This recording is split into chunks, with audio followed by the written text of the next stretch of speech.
So, it all started on a dead, ruined battlefield. The ground was red and rocky, and broken swords and fallen soldiers were everywhere. The air was just dust and sadness, basically. Gray, our protagonist, was there, all beat up and bleeding, but still with a little smile. Like he was trying to tell himself things would be okay. He held his side and breathed hard. He thought they had made it pretty far. And maybe, just maybe, they would win if they could beat that one last enemy. But guess what? Suddenly a bright red beam shot through the air and hit him right in the chest. He flew back and landed on some rocks. It was bad, bro. He looked down and saw there was a hole burned straight through his chest. Total nightmare. He realized, yeah, this was definitely a fatal blow. He fell down, and everything started to get blurry. Gray thought about how he was going to die without really doing anything important, which was pretty depressing. Then, he remembered how all this started. Out of nowhere, a super scary bad guy appeared and destroyed a whole continent. This villain was called the Liquidator, and it was basically humanity's biggest problem ever. He was basically the white version of Baru from Solo Leveling. Anyway, thank God humans had heroes too. There was Brian Miller, who could survive a huge meteorite like it was nothing. People called him the world-protecting shield. Then there was Bella Albright, a wise person so strong she was as powerful as a whole army. She was the great sage. Jacob Bloomfield was the divine archer, and he once shot down a high-level dragon in one shot. Dude was insane with a bow. Finally, there was Amy White, the sword saint, maybe the best swordswoman ever. But, well, Gray was not one of them. Nope, he was just part of the support unit, which sounded important, but in reality, he felt like they were just there to be sacrificed so the real heroes could fight. He looked at those heroes. They were fighting the Liquidator, and they were on another level. Our boy thought the difference between his group and those heroes was just way too big. He wondered if it even mattered whether the support guys were there or not. He felt pretty sad about it, especially because he and his friends had trained so hard too. Then, things got crazy on the battlefield. Amy White went all out with her golden sword attacks, and she actually managed to hurt the Liquidator a little. The Liquidator was impressed but also super chill about it. The bad guy said it was time to stop playing around. That was never a good sign. Suddenly, the Liquidator released a huge wave of energy and blasted all 4 heroes away in one giant attack. Just like that, they were gone. Gray watched this happen and freaked out. If the real heroes got destroyed so easily, there was absolutely no way the support squad could win. That was it for Gray. He died, lying there in his own blood. But wait. The story wasn't over. Everything went dark. Gray's mind floated in nothingness. He was confused because he thought his heart was already destroyed. But somehow, he was still thinking. He looked around and saw his own reflection in a big, red pool of blood. He wondered how he was still alive. Suddenly, a drop of blood fell from above into the pool, and things got super weird. A red thing like a planet or a star hung in the sky. Then, a strange voice said it had found him. A bright light appeared, and a portal opened up. Someone told him to come forward, because he had great power. The next thing our protagonist knew, he was standing on a dark, weird planet with big, strange rocks under a starry sky. He wasn't injured anymore. He looked around, confused and a bit freaked out. He wondered if this was the afterlife, but it was a lot emptier than he expected. Then, he saw someone, well, something, sitting on a giant fancy throne. The person looked super tall, wore robes, and had big horns on its head. Its face was all shadows but had glowing yellow marks. Creepy, right? Now Gray was in a huge, spacey throne room. The horned entity told Gray that he wasn't dead.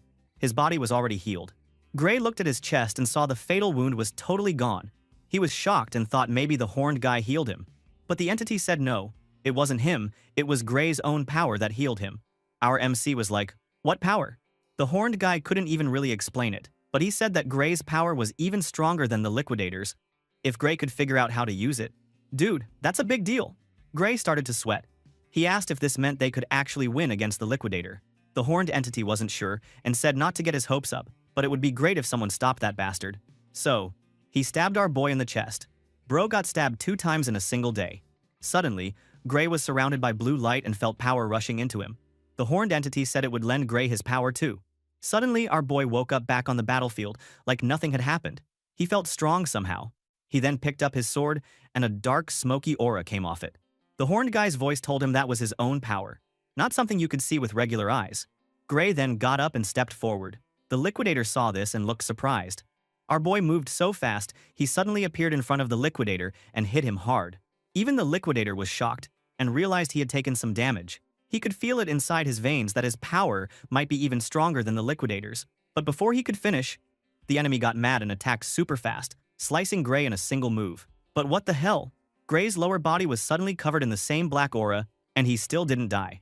Bro, this MC looked like Asta from Black Clover. It was nuts. Anyway, looking at how crazy our boy is, the liquidator guy said Gray was insane. Is he truly a human?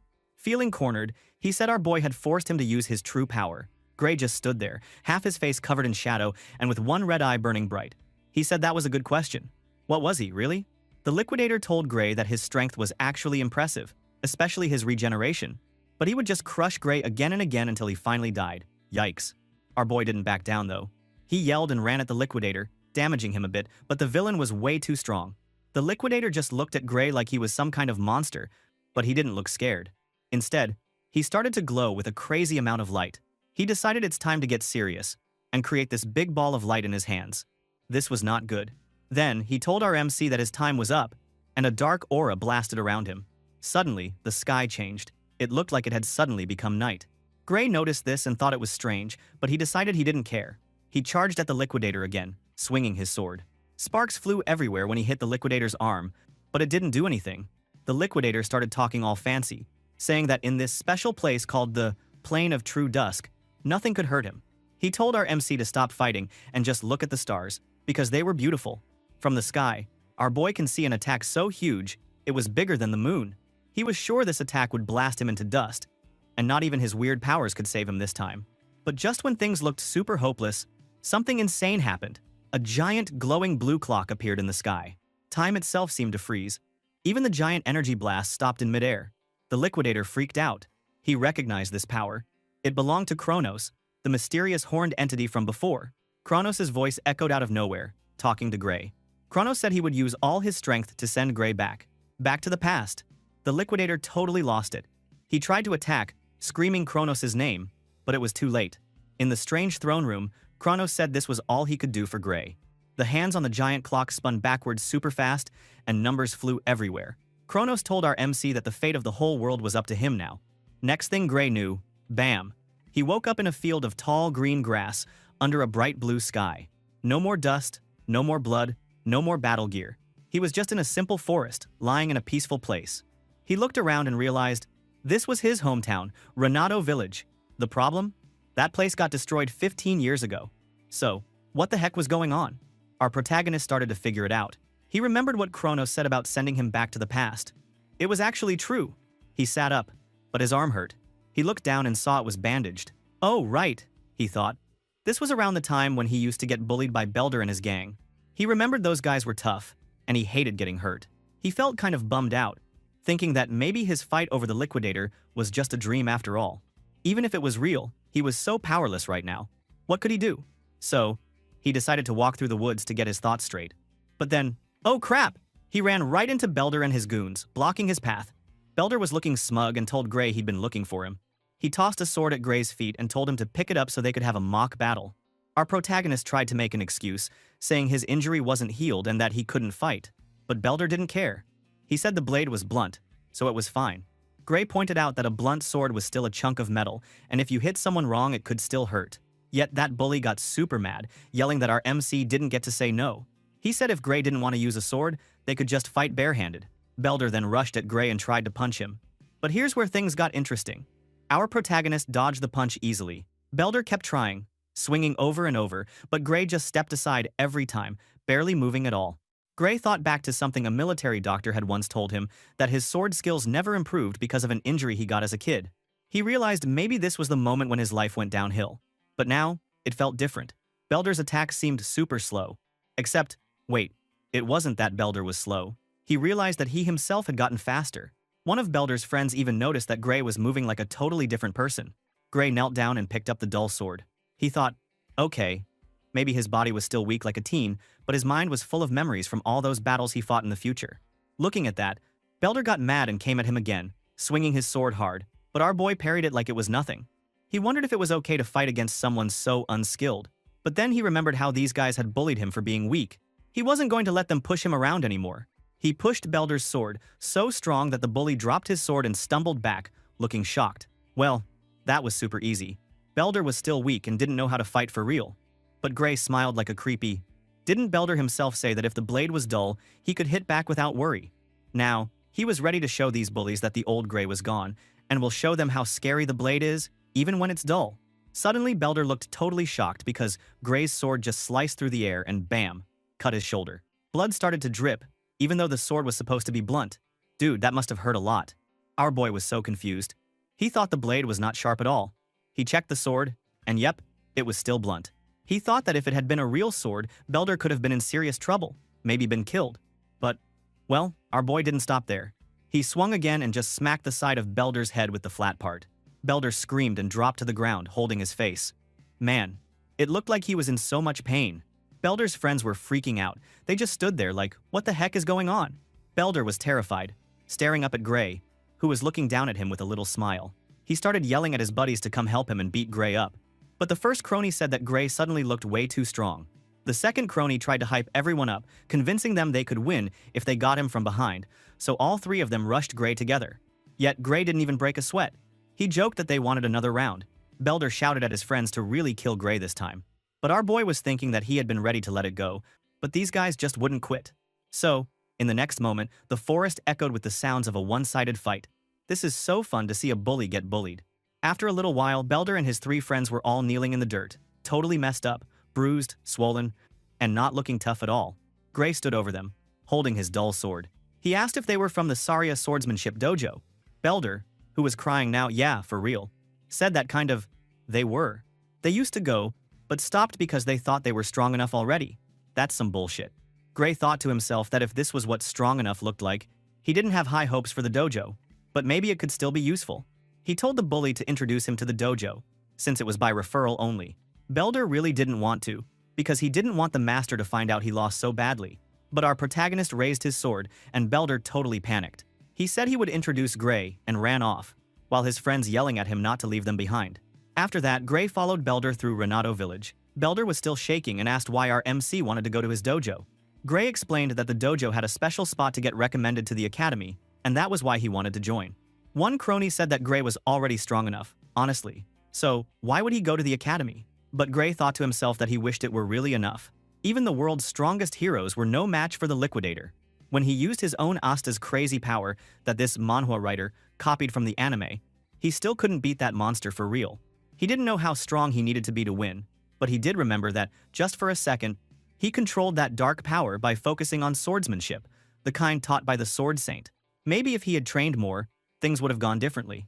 That must have been why Kronos sent him back to this time. Now they were inside the Saria swordsmanship dojo. Belder and his friends knelt before Saria, the dojo master. She was tall, scary, and had white hair. Saria asked if she understood right, that they used her sword skills to pick on someone, but then got destroyed instead. She didn't sound happy at all. Belder tried to make an excuse, saying it was just a mock battle, yet Saria didn't want to hear it.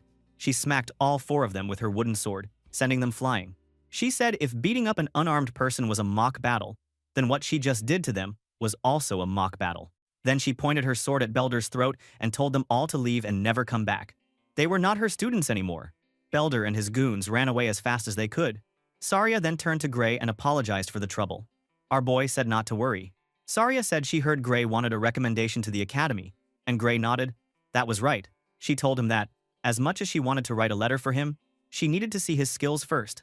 When Gray agreed, Saria told him he could have the first move. So, Gray got ready. He then rushed in, and their wooden swords clashed again and again. Saria blocked him easily at first, but she was surprised. She thought Gray's sword style was really practical for someone his age. It was like he had fought in a lot of battles already. Compared to Belder and the others, he was way better. His sword form was mostly self-taught, but sometimes it looked a little like the academy's style. She didn't get it, and wondered if someone had taught him before. Well, Gray indeed had a lot of talent, but it was still rough and unpolished. A diamond in the rough, for sure. Saria thought it was time to wrap this up. So she started attacking, moving her sword faster and stronger, pushing Gray back. But Gray didn't back down. Of course, Saria was surprised. Why did this kid somehow scare her? And why the fuck could he keep up with her? She felt like she was fighting for real against a child, and that was just crazy. Suddenly, our protagonist jumped up high and swung his sword down hard from above. Saria felt nervous for a second. There was something dark coming out from the sword, but then she saw it was just a wild swing. She started to block it, and when Gray fumbled a bit, she smiled and thought this was the end. She could see the opening from Gray, but suddenly her eyes went wide. Something super duper crazy happened. When the hell did her sword break in half? As the wooden broke in half and the top part shot across the room, our boy was trembling. That was not supposed to happen. His arm started shaking. He realized that he was feeling the same wild power as before, back when he fought the Liquidator. Yep, that insane power was still inside him, but it was way too much for his body to handle. Gray dropped to his knees and grabbed his arm because, man, it seriously hurt. Saria then asked if Gray was okay. Gray tried to act tough, but he was sweating buckets and said that he was fine, even though it was obvious he was not. Our boy thought that he should not mess with this power unless he had no other choice.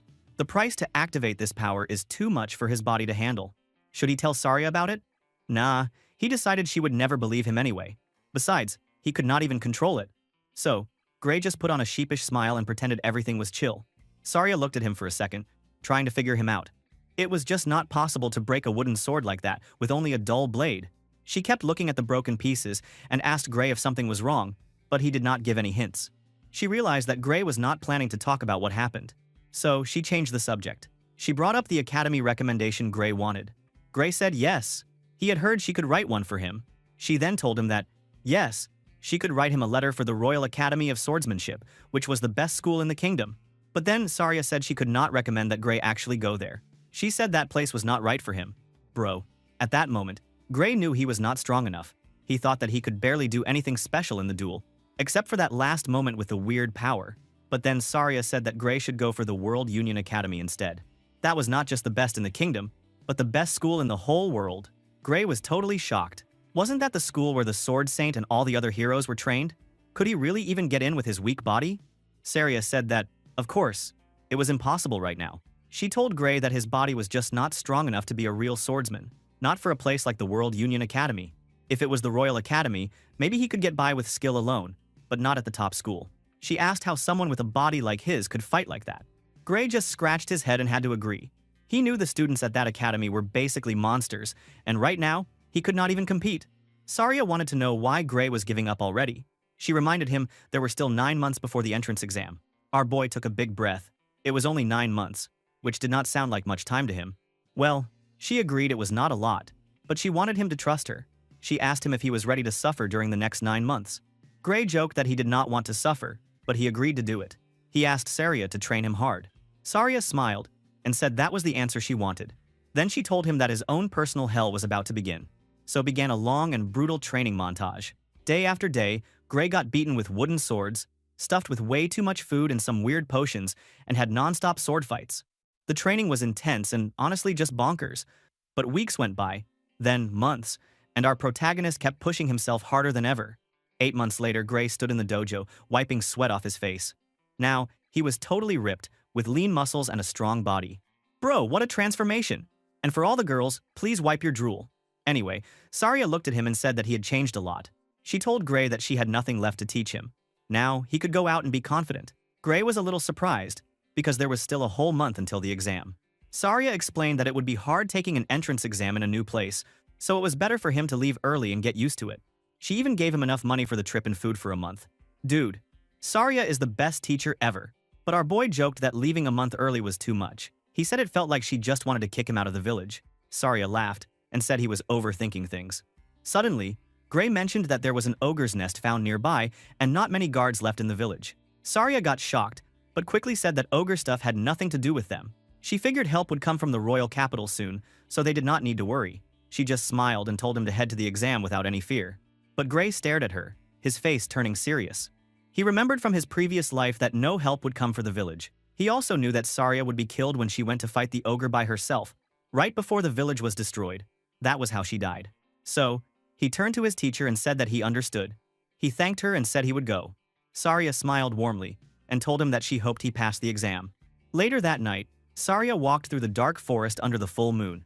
She followed a trail of huge, bloody footprints and dead animals to a cave full of giant skeletons. She thought to herself that the ogre must be there. Suddenly, she turned around, sensing someone behind her. And, ta-da, up in a tree, Gray was sitting on a high branch, looking down at her. He was calling her out, asking where his master was going with his smug face. Yes, bro, please save our good teacher. Don't let her die, bro. Down below, Saria stood in shock. She had her sword out, looking around and calling out Gray's name because she was surprised to see him there.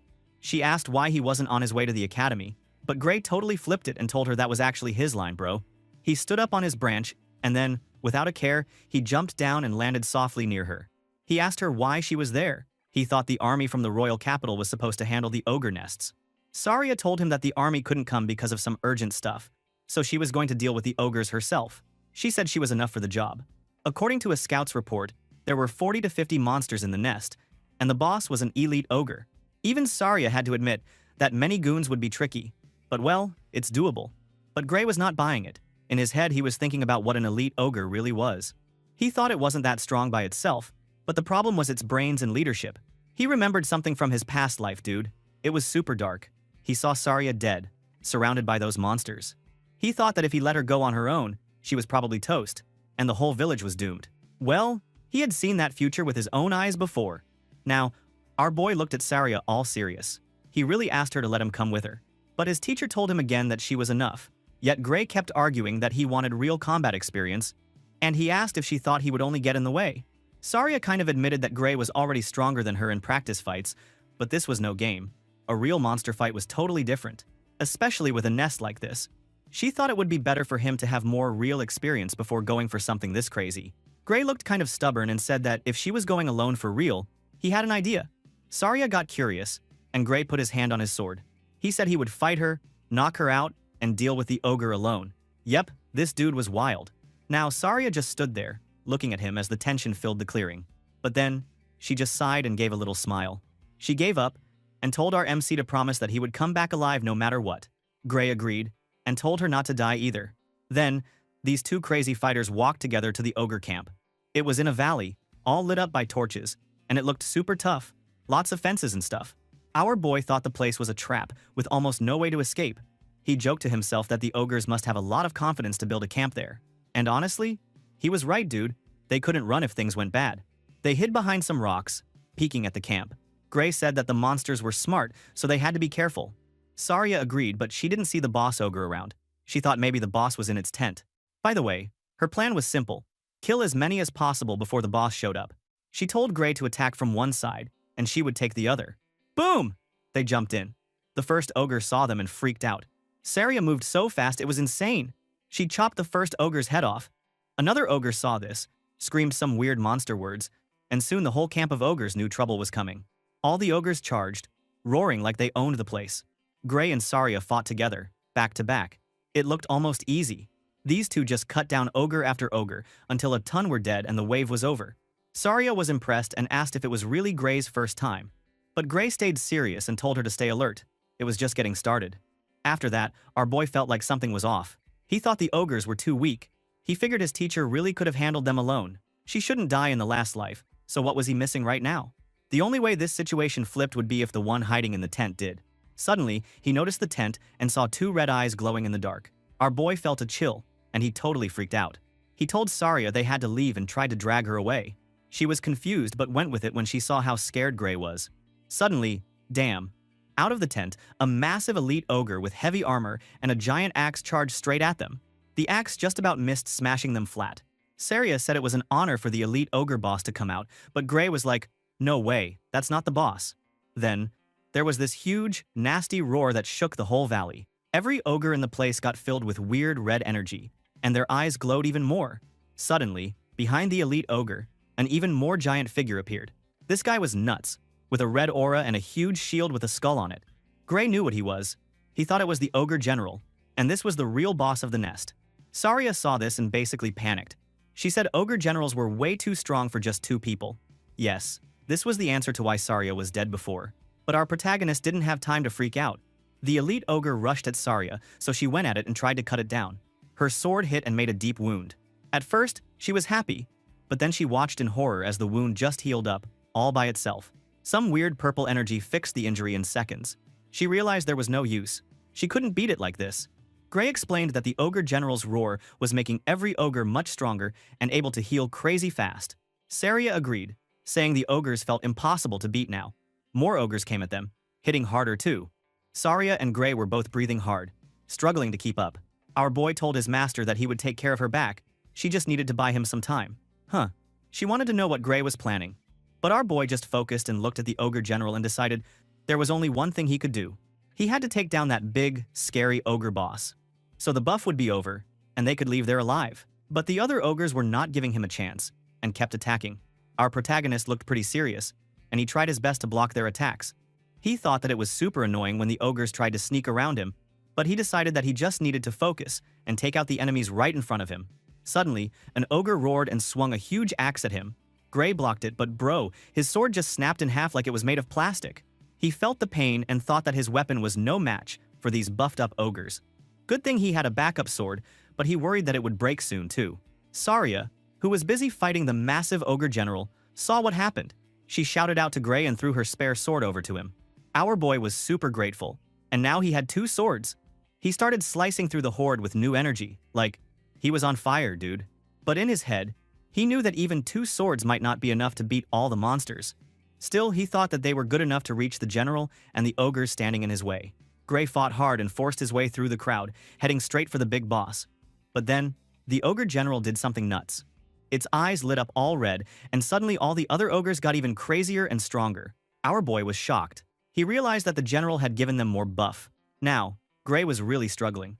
The ogres all attacked him at once, and he could barely block their hits. He thought that the general had figured out his plan. The ogres jumped on him, biting and scratching. Gray yelled in pain. He got covered in wounds, and even his sword started breaking from all the non-stop attacks. He then noticed that the ogres were trying to break his swords on purpose by throwing themselves at him. Then, one ogre with glowing purple eyes jumped at him. Gray blocked, but the hit was so strong that he went flying and started coughing up blood. He crashed to the ground, breathing hard. At this point, things were not looking good, dude. Our MC thought that now he only had 1 sword left. But it won't last long either. He remembered his past life when he was so fucking weak before turning back time, and he knew that he could not win this fight. Not like this. For a second, he felt totally hopeless. But Gray still wanted to save Saria. He screamed at her to run away while the ogres were busy with him. He wanted her to escape. Saria, though, just gave him a small, sad smile and told him that she could not run. She showed him that she had a really bad wound on her leg, so running was not an option. Looking that, our protagonist felt horrified. He realized he was out of options. He came back in time to stop the bad guys, that fucking liquidators, but now it looked like everything was about to end here, in an ogre nest. That's pathetic. All this regression and die in a worthless place? That was just funny, man. Thank God, our boy was not ready to give up. He held onto the broken sword and told himself that if he could just use that crazy power from before, maybe he would have a shot. He tried really hard to remember what that power felt like. Gray closed his eyes and focused like a boss. Suddenly, dark red energy came out of the broken sword. The sword changed and turned into a new weapon. A glowing black and red sword with a demon eye staring out from the hilt. That looked super freaky, dude. Gray then opened his eyes, and in one sick move, he swung his new sword straight through the ogre general and the ogres behind it. One big flash of dark energy was all it took. Saria called Gray's name, and when the dust cleared, our boy stood there, all beat up but still standing. The dark energy faded from his arm, and the rest of the ogres started to turn to dust and disappear. Without their leader, they were nothing. Saria stared in shock, and when the elite ogre she fought so fiercely before now launched his attack, it felt so light. She thought the general gave her a hard time, but now without its special powers, this elite one was just another weak ogre. With that, he killed that fucking ogre easily. Everything went quiet. Only Gray and Saria were left, both standing and breathing hard. Gray could barely talk, and he apologized to Saria for breaking her sword. Saria said that it was no big deal since Gray had saved her life. She started to say something about his crazy attack, but before she could finish, Gray just passed out and fell to the ground. Saria called out his name, worried, but everything just turned dark for our boy. Suddenly, Gray found himself in a super weird place. He was standing all alone in the dark, with just a little bit of water under his feet. Right in front of him, there was this giant fancy door covered in chains. The whole place felt spooky, and to make it even crazier, some dark red energy started swirling around the door. Somehow, he knew exactly what this power was. Our boy thought that he must be inside his own head or something. He realized that this door was connected to the same scary power he used in the last fight with the liquidator. He wondered if opening the door would give him that power again. But as he thought about it, walking into the door, a super scary image flashed in his mind. A huge, bony monster looking down at him. Our boy didn't know why, but he was sure that if he tried to open that door right now, he would totally die. So, like a smart guy, he stepped back. The vision went away. But then a bloody mouth just showed up out of nowhere in the dark and told Gray that he made a wise choice. Dude, that was just freaky. Suddenly, everything changed. Gray woke up with a big gasp. He was in a bed, breathing hard. Saria was there, and she was super happy to see him awake. She told him that he was in the village infirmary and that he had been out cold for 5 days. She was super worried a lot and thought he might never wake up again. Our boy was shocked that he had slept for so long. He He said that he must have pushed himself way too hard in the battle. Saria just looked at him like he was nuts and told him that pushed himself was a big understatement. She wanted to know if he could move. Gray tried, but he said that his right arm felt super weak. He could move it if he really tried, but he wasn't sure if he could hold a sword anymore.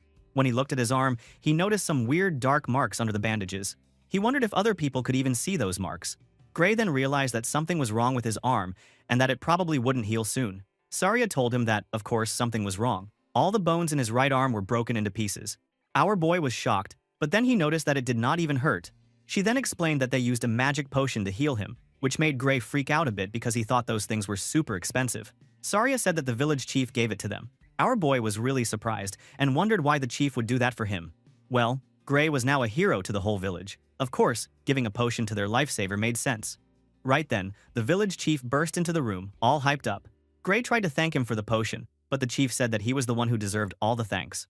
The chief explained that the ogre general was so tough that even all the soldiers from nearby towns together couldn't scratch it. He said that if Gray and Saria hadn't stopped the monster, the whole village would be toast. The chief got a bit dramatic, saying that the potion, the infirmary, and even the villagers' lives were saved because of Gray.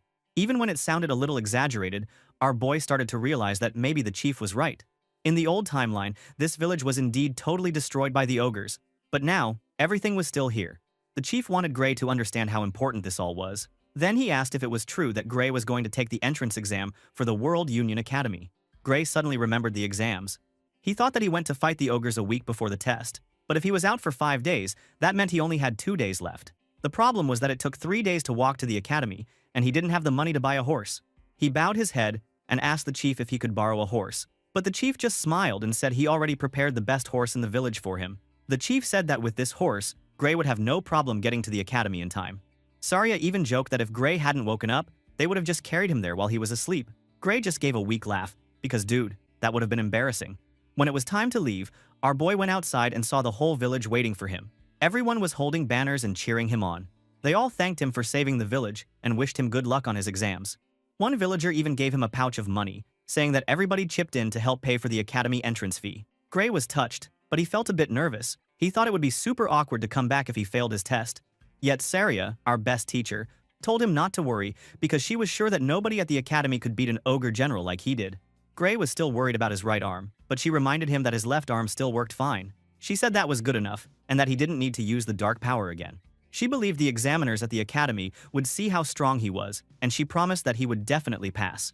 Gray felt a lot better after hearing that, and decided he could not let everyone down now. He then climbed up on the horse and looked back at the cheering village. He thought to himself that in the old world, this place was destroyed, but now, it was still alive because of what he did. He realized that the future could really be changed if he just kept fighting, just like changing the destiny of this village. Soon, our boy came to a huge, beautiful castle on an island, with a long bridge leading to it. He saw it and thought that this must be the World Union Academy, the place where his new adventure would start. And now, our MC was inside a huge arena, bro. It looked like an old coliseum, and it was packed with hundreds of people. All of them wanted to pass the big exam. An announcer told everyone that they would start giving out the exam tickets, and everyone had to stay in the arena until they finished. Some examinees started talking. One of them felt nervous and said that only about 20 people would pass, but there were hundreds of examinees. Another examinee said that the number of winners always changed. Sometimes 50 people passed, but in other years, only one person made it. Man, that sounded rough. The announcer then called for Professor Ariel. She was a woman with long red hair, and she walked up to a high podium. She told everyone that they would now get their tickets. Then, she snapped her fingers, and a cool golden light appeared. Suddenly, each examinee had a paper ticket floating in front of them. Gray also caught his ticket. He was an examinee number 513 and in the fencing course. That was it. There was nothing else on the paper. Professor Ariel said that this was pretty normal for this school. She also said that the World Union Academy didn't care about age, gender, nationality, or even the names of the examinees. Names didn't matter until a person passed the exam, and if they wanted, they could even give a fake name. That was wild. Gray thought to himself that he had left his sword at the inn, but his ticket still put him in the fencing course. He wondered what kind of crazy system this was. Professor Ariel said that she gave everyone their course just by looking at them. If she made a mistake, she asked them to raise a hand. One examinee muttered that there was no way she could just look at everyone and pick the right course. He thought they probably checked people out before, or maybe she used some freaky mind-reading magic. But no one raised a hand. So Professor Ariel continued. She said she would now show everyone their exam schedule and told them to check their tickets. Suddenly, a time appeared on Gray's ticket. It said 11 a.m. Gray groaned in his mind. Because he had to go on the first day, he wanted more time for his arm to heal. Professor Ariel added that this was a one-shot practical exam. If someone was late, they were out. No second chances. No one could change their schedule either. Tough luck, dude. Our boy clutched his hurt arm and hoped it would heal by tomorrow, even a little. But the next day, his arm was still messed up. He realized he had to take the exam with his arm just like that. An exam official called for the next examinee to wait at the entrance. Gray said okay, but he felt nervous.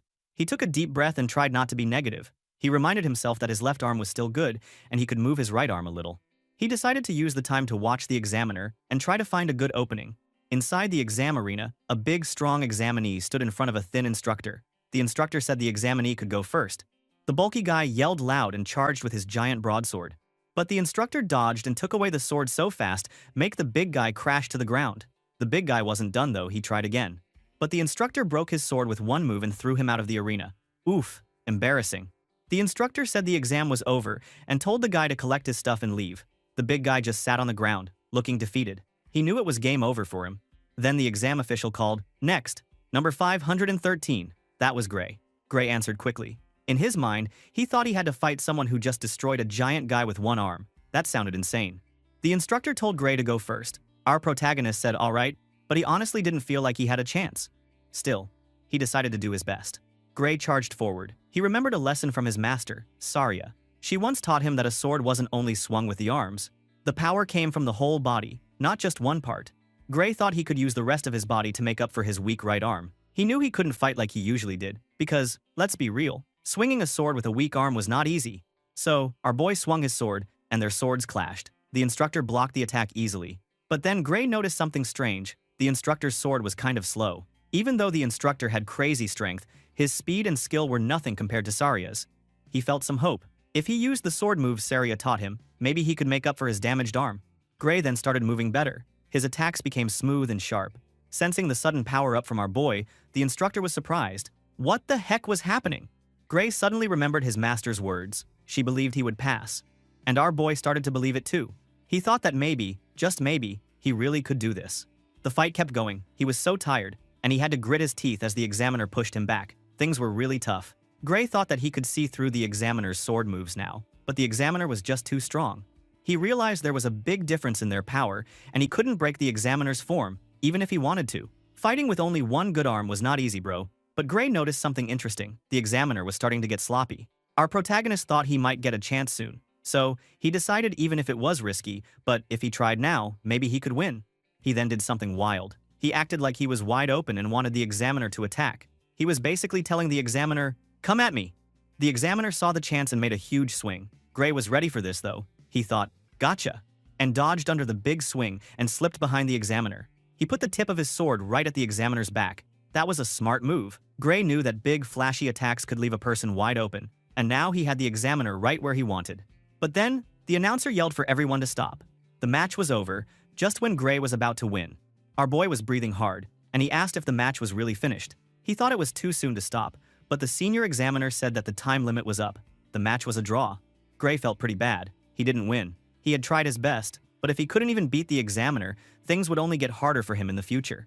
He thought maybe he would have to wait until next year to try again, when his arm was healed. Still, he thanked the examiners and walked away. Of course, he looked sad, but he didn't complain. 1 week later, a big meeting happened at the World Union Academy. All the instructors, including Professor Ariel, sat around a big table. The academy headmaster asked what everyone thought about the exam and the candidates now that it was over. One instructor said he was tired and that making everyone watch all the exams together was not a good idea. He wanted them to split up the work next year. Another instructor said that they couldn't miss out on talented people just to make things easy for themselves.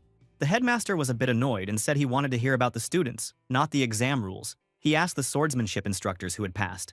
One instructor said that, as usual, people who beat the examiner passed. The rest would be picked based on how good they looked and if they lasted the whole 15 minutes. The instructors talked about the best candidates. They said that numbers 217 and 753 stood out, but if the others joined, they probably wouldn't keep up in class. Everyone agreed. Suddenly, Professor Ariel asked about Gray, candidate number 513. She wanted to hear their thoughts too. One instructor said that Gray looked like he might win, but if he always needed to set traps to win, it would be tough for him later on. Another said that Gray's technique was good, but he just wasn't strong enough and was outmatched from start to finish. The headmaster decided that Gray did not pass. Professor Ariel had her own thoughts. She was surprised that none of the other instructors noticed something important about Gray. She wondered if watching everyone together was just a waste of time. After all, they are dumb enough not to recognize a diamond just because the outside was dirty. Next, outside in the Academy Square, a big crowd waited for the results. There was a huge clock tower, and everyone was excited or nervous. The announcer started calling out the numbers for the people who passed the swordsmanship course. Every time a number was called, that person's ticket burned up in a cool, magical flame. Gray was super nervous. The announcer called 6 numbers: 5, 217, 432, 615, 753, and 925. These 6 passed and had to cross a bridge to finish signing up. Our boy just stared at his ticket. It didn't burn. He realized he did not pass. Ouch! But suddenly, the announcer called for the Divine Eye Special Admission. Candidate number 513, Gray's number. Out of nowhere, Gray's ticket lit up in a bright blue flame. Damn, our protagonist was shocked. Did he really pass? Other examinees started talking. One said that the Divine Eye Special Admission was back again this year. Gray had never even heard of it before. Some people started gossiping that getting in this way was like sneaking in through a back door. They said maybe Gray had connections. But our boy was confused. He thought maybe his master Saria helped, but he knew nothing about it. An old man in the crowd told everyone to stop talking bad about the Divine Eye Special Admission. He said this was an honor, and it had created heroes for more than 100 years. The younger examinees were not impressed. They said those heroes were only good a long time ago. The old man listed some famous people who got in through this special way, like Amy White, Bella Albright, Leek Mueller, and Jacob Bloomfield. The young examinees said those people were all failures, and even they had heard about it. Gray got shocked. The fuck? Amy White, Bella Albright, and Jacob Bloomfield were actually the main heroes who fought against the Liquidator. Now his name was going to be next to theirs. He looked down at his ticket, which was still glowing. He felt a new sense of purpose. Maybe this was just the beginning for him. The next day, Gray got ready for his big day. He put on his new school uniform. It was black and gold, and even had a fancy red tie. He thought he looked pretty cool, like he actually belonged at this top school. A bunch of other new students were there too, all looking a little lost. One student asked if this was the right place. Another looked around and said there was nothing there, so maybe everyone came to the wrong spot. Just then, a man with glasses showed up. He looked friendly, but he also seemed really busy. He told the students that they were sorry for the delay. There had been some kind of mix-up with setting things up. One student wondered what he meant by setting up. The staff guy asked everyone to step back a bit so he could put some stairs in that spot. The students were super confused, but they listened and moved back. Then, out of nowhere, the man touched the ground. Suddenly, a huge golden magic circle appeared. There was a giant flash of light, and boom! A massive staircase and a whole coliseum just popped up. It was like magic, because well, it actually was magic. The students were totally shocked. Some of them looked like they just saw a ghost. The staff man apologized again for being late and told everyone they could sit wherever they wanted. The students were still a bit freaked out, but they went and picked their seats. Gray thought this was totally next level. One student said that was teleportation magic and could not believe someone could teleport something that huge. Gray thought to himself that the academy really wanted everyone to see the school building for the entrance ceremony. He also thought this was a pretty insane way to use magic. Man, this was the World Union Academy for a reason. He then took a seat and looked around. He noticed there were way too many seats. He thought, if only 30 students got in, why did they need so many? It looked like a stadium for hundreds. A female student turned to a guy and asked if he didn't know why. The boy admitted he only knew about swords and not much else. The girl said she would explain. She told him that the World Union Academy brought the best students from all over the world. And just then, she told him to look up. Gray also looked up and saw something crazy. A bunch of huge airships and even dragons flying down towards the academy. One student totally freaked out when he saw it, and another said that was the Strato Queen, a giant magic airship.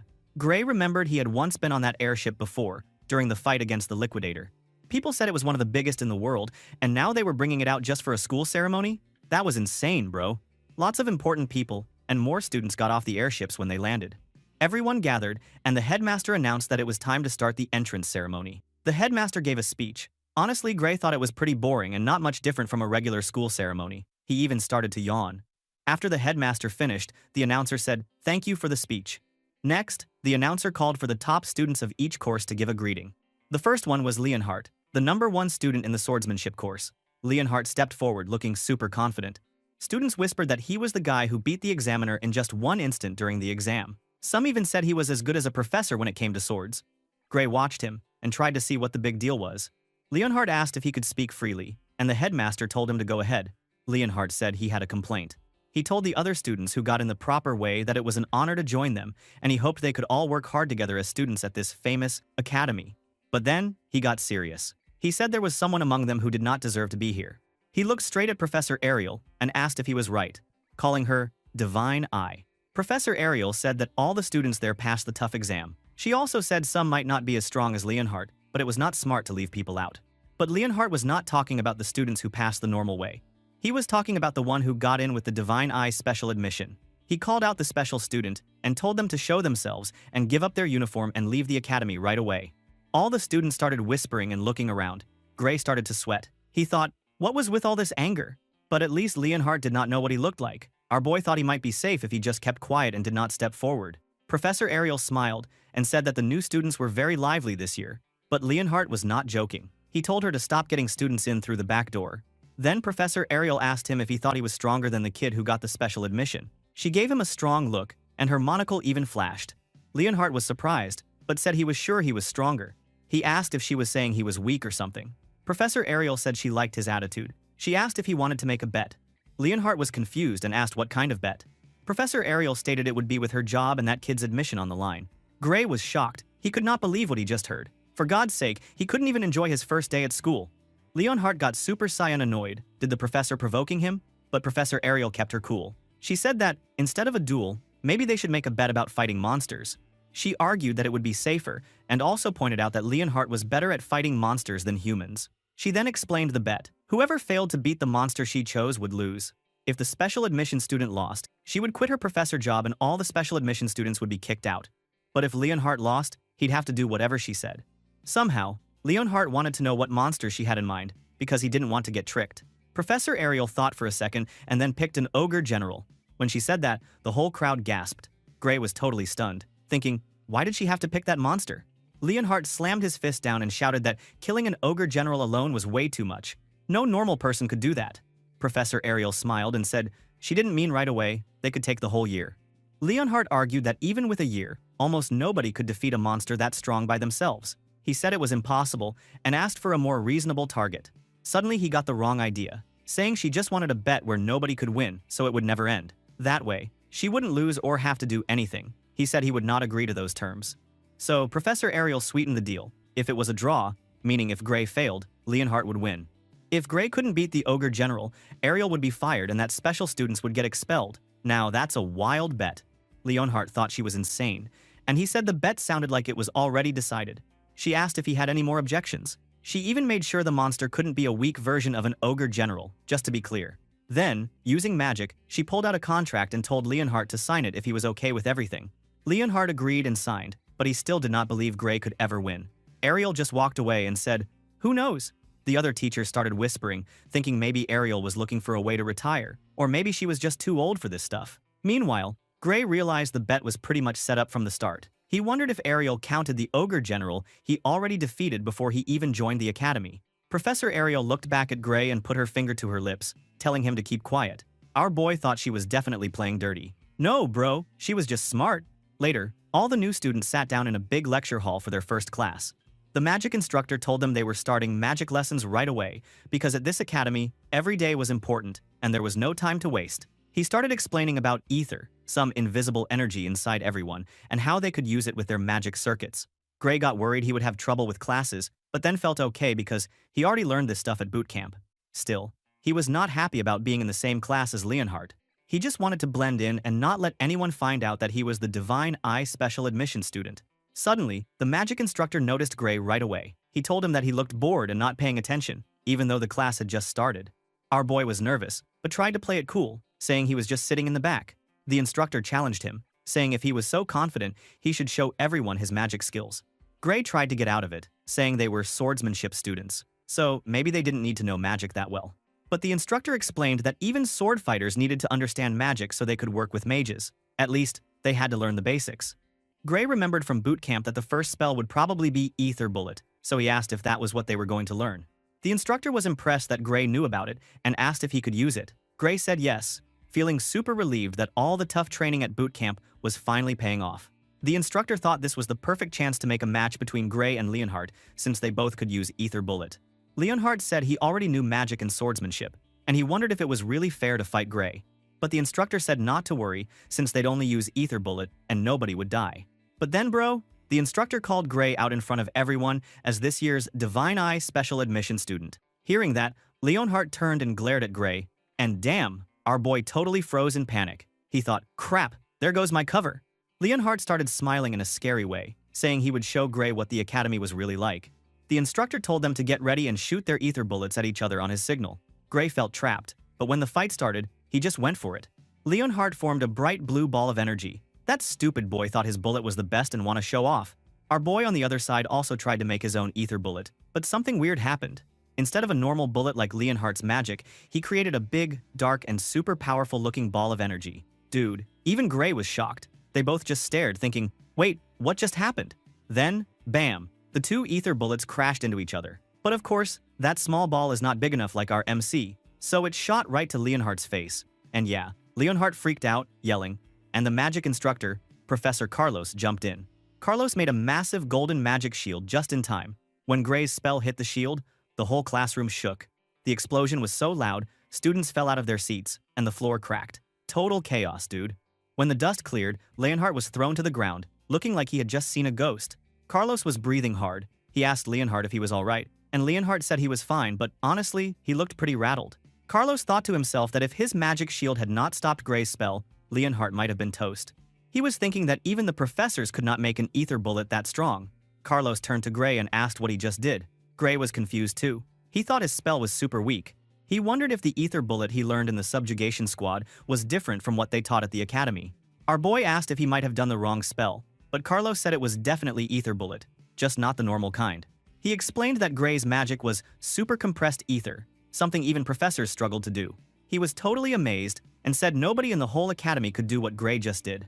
All the other students started whispering. They wondered if Gray's special admission was for this reason, and said maybe he should have been a magic student, not just a sword fighter. But Gray was still totally confused. He thought every subjugation squad member at boot camp could do stuff like this. Honestly, he even thought he was pretty bad at it compared to others. He kept asking if Carlos was joking. He believed anyone could do that spell with enough practice. Carlos just laughed like a madman. He grabbed Gray and begged him to join the magic course. He said he would support him all the way because our boy was more talented at magic than swordsmanship. He said Gray was a one-of-a-kind prodigy, and nobody who called him bad at magic knew what they were talking about. This old man was too much. Gray felt awkward and said he had to pass on the offer. He was told before that he was not good at magic. Carlos was shocked and said that was insane. He told our protagonist that he already understood these tough magic techniques at his age, and that was beyond amazing. Carlos said if Gray ever changed his mind, he should come find him anytime. Some students around the room were blown away. They could not believe Professor Carlos thought so highly of Gray. Carlos sighed and told Gray it would be a crime if he didn't study magic, but Gray just laughed nervously. Then, something the professor said triggered a memory in Gray. He thought back to a lesson from his past life where the hero, Bella Albright, talked about compressing ether and a mysterious thing called odd. She said people in the past did not know about odd, so magic was much harder. Gray realized that in this world, nobody understood odd yet. The knowledge he learned in boot camp was actually from the future. He then decided he needed to be careful about who he told this secret to. Professor Carlos suddenly told Gray he could skip class or look bored if he wanted, because the lessons were way too easy for him anyway.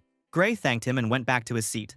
As he walked by, he noticed Leonhardt staring at him with a weird, blushing look. Our boy felt a shiver down his spine and wondered what that was about. Super awkward, dude. Bro, Leonhardt is gonna be his simp.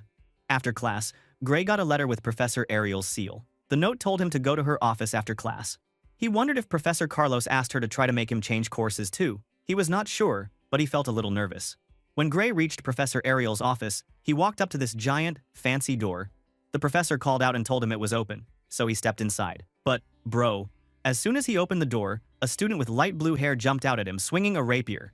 Gray moved on instinct, pulled out his sword, and blocked the attack. He thought, dude, his body just moved by itself. What was that about? And then Gray realized he had seen this girl somewhere before. Isn't she one of the heroes? Man, things at this academy just kept getting more and more wild. Gray was in for another crazy ride, and honestly, I could not wait to see what happened next. Suddenly, Professor Ariel said she knew her eyes were right. She looked pretty pleased about what had just happened. Near her, there are two other professors. One of them even asked if Bella had gone easy on Gray, but Ariel got mad and told them they had no clue. She said that if they couldn't tell if Bella was holding back or not, they should probably quit being professors. Ouch. The two professors got nervous and tried to joke it off.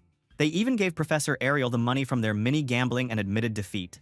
Then, Gray realized who the blue-haired girl was. She was definitely Bella Albright, the sorceress and a super important person from his future. No wonder she looked familiar. Next, Ariel told our hero that they had been betting on whether he could survive Bella's surprise attack. And guess what?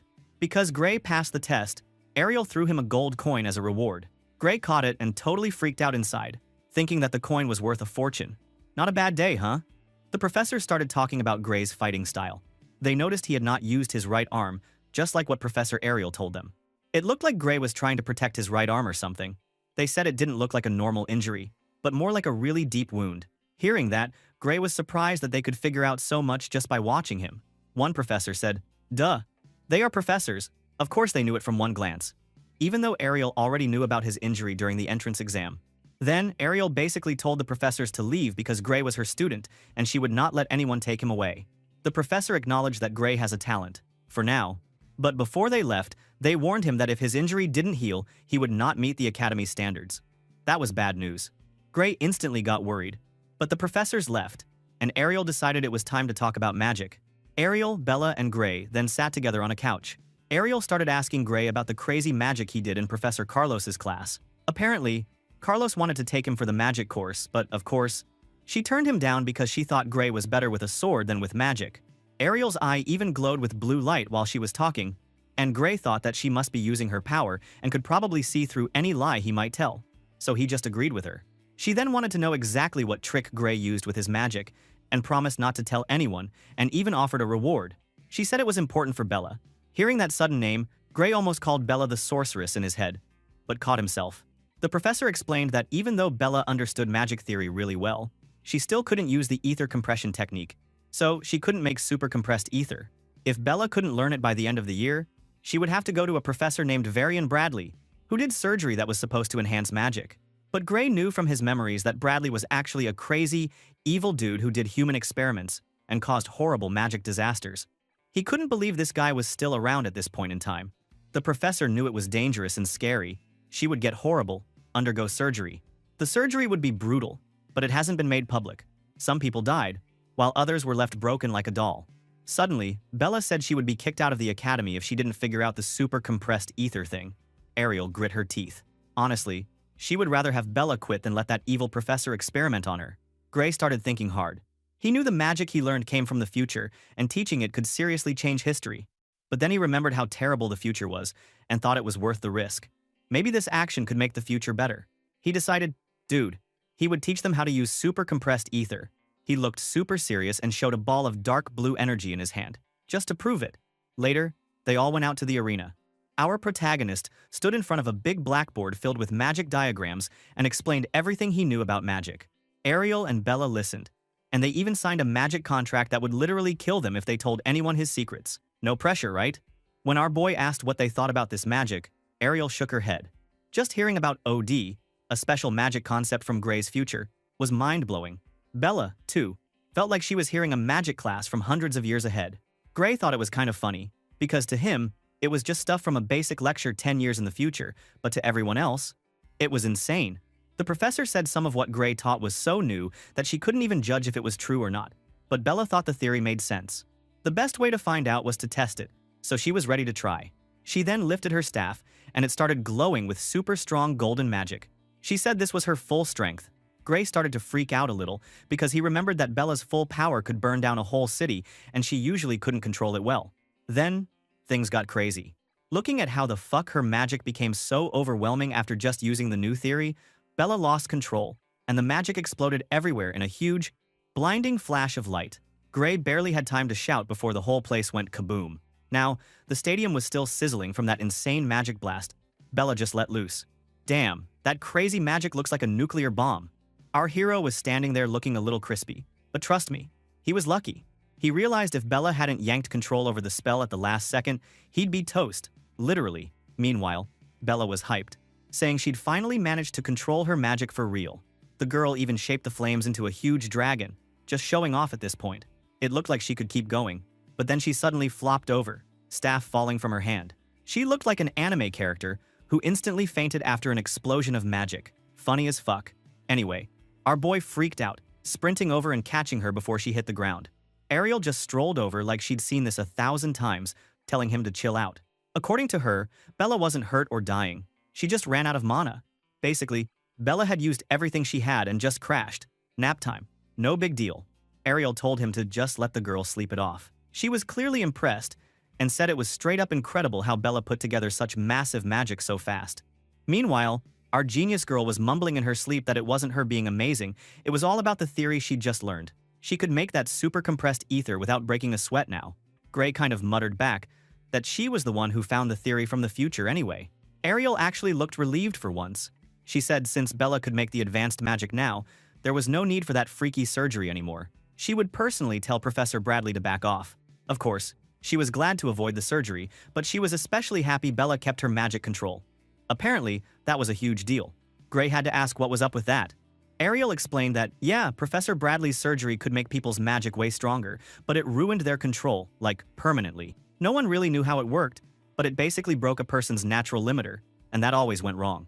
Gray thought to himself that maybe that's why, in his old world, the great sorceress couldn't control her magic. Maybe it was all because of that surgery. Then Ariel got down to business.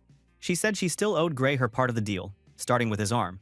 She wanted to try out some magic on it. She raised her hand, and suddenly all these butterflies made of glowing blue light started swirling around Gray's right arm. You could tell even Gray thought this was wild. His fingers started moving like brand new. He was so hyped, he thanked Ariel like she just brought him back to life. He squeezed his fist, amazed, but also a little confused. He said not even magic potions could fix it before. So how did she do that? Ariel just laughed and told him not to compare her nerve magic to some off-the-shelf healing potion. But she wanted him to test it for real.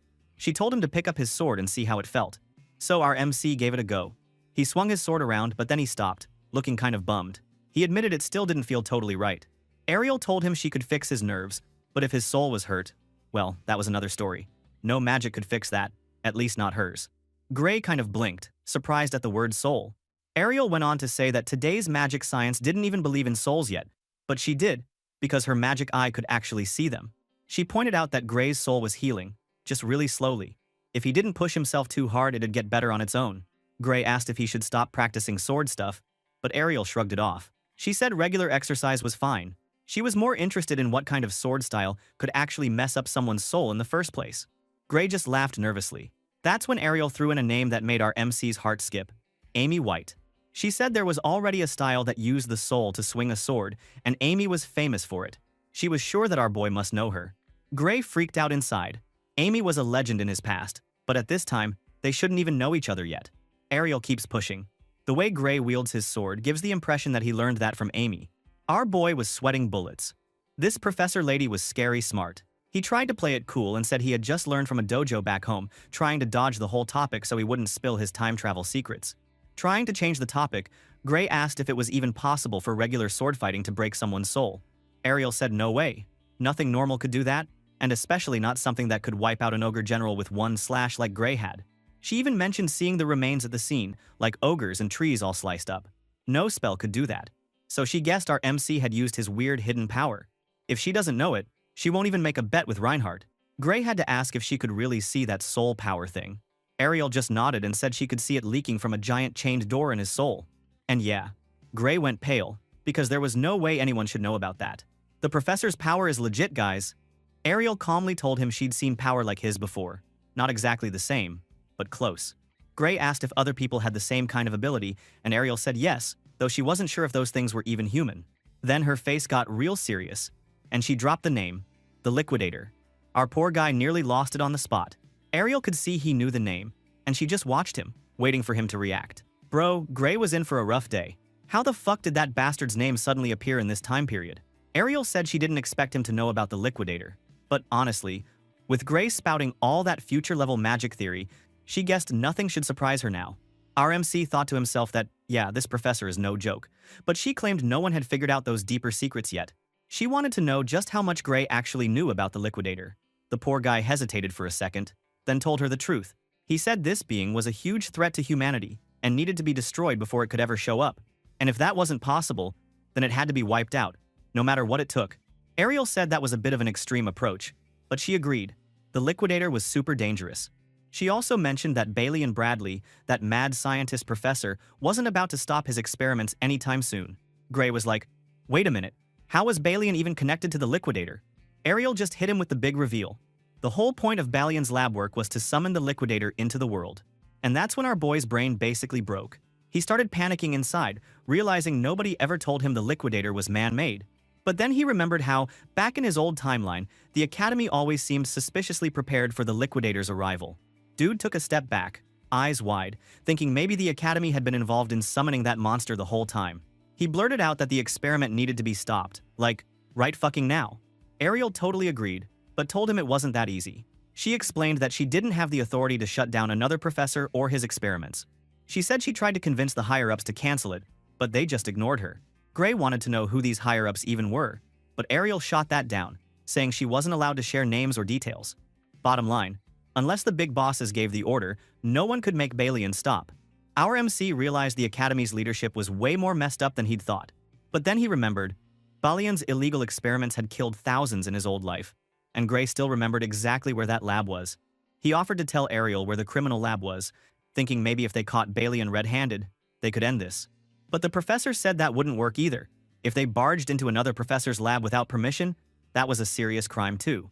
Unless they had solid evidence, they'd end up in prison themselves. She then asked if Gray had proof right now, and yeah, he had nothing. So, she said they'd have to put this plan on pause for now, no matter how dangerous it was. Gray hated it, but he understood. Sometimes even the good guys are stuck.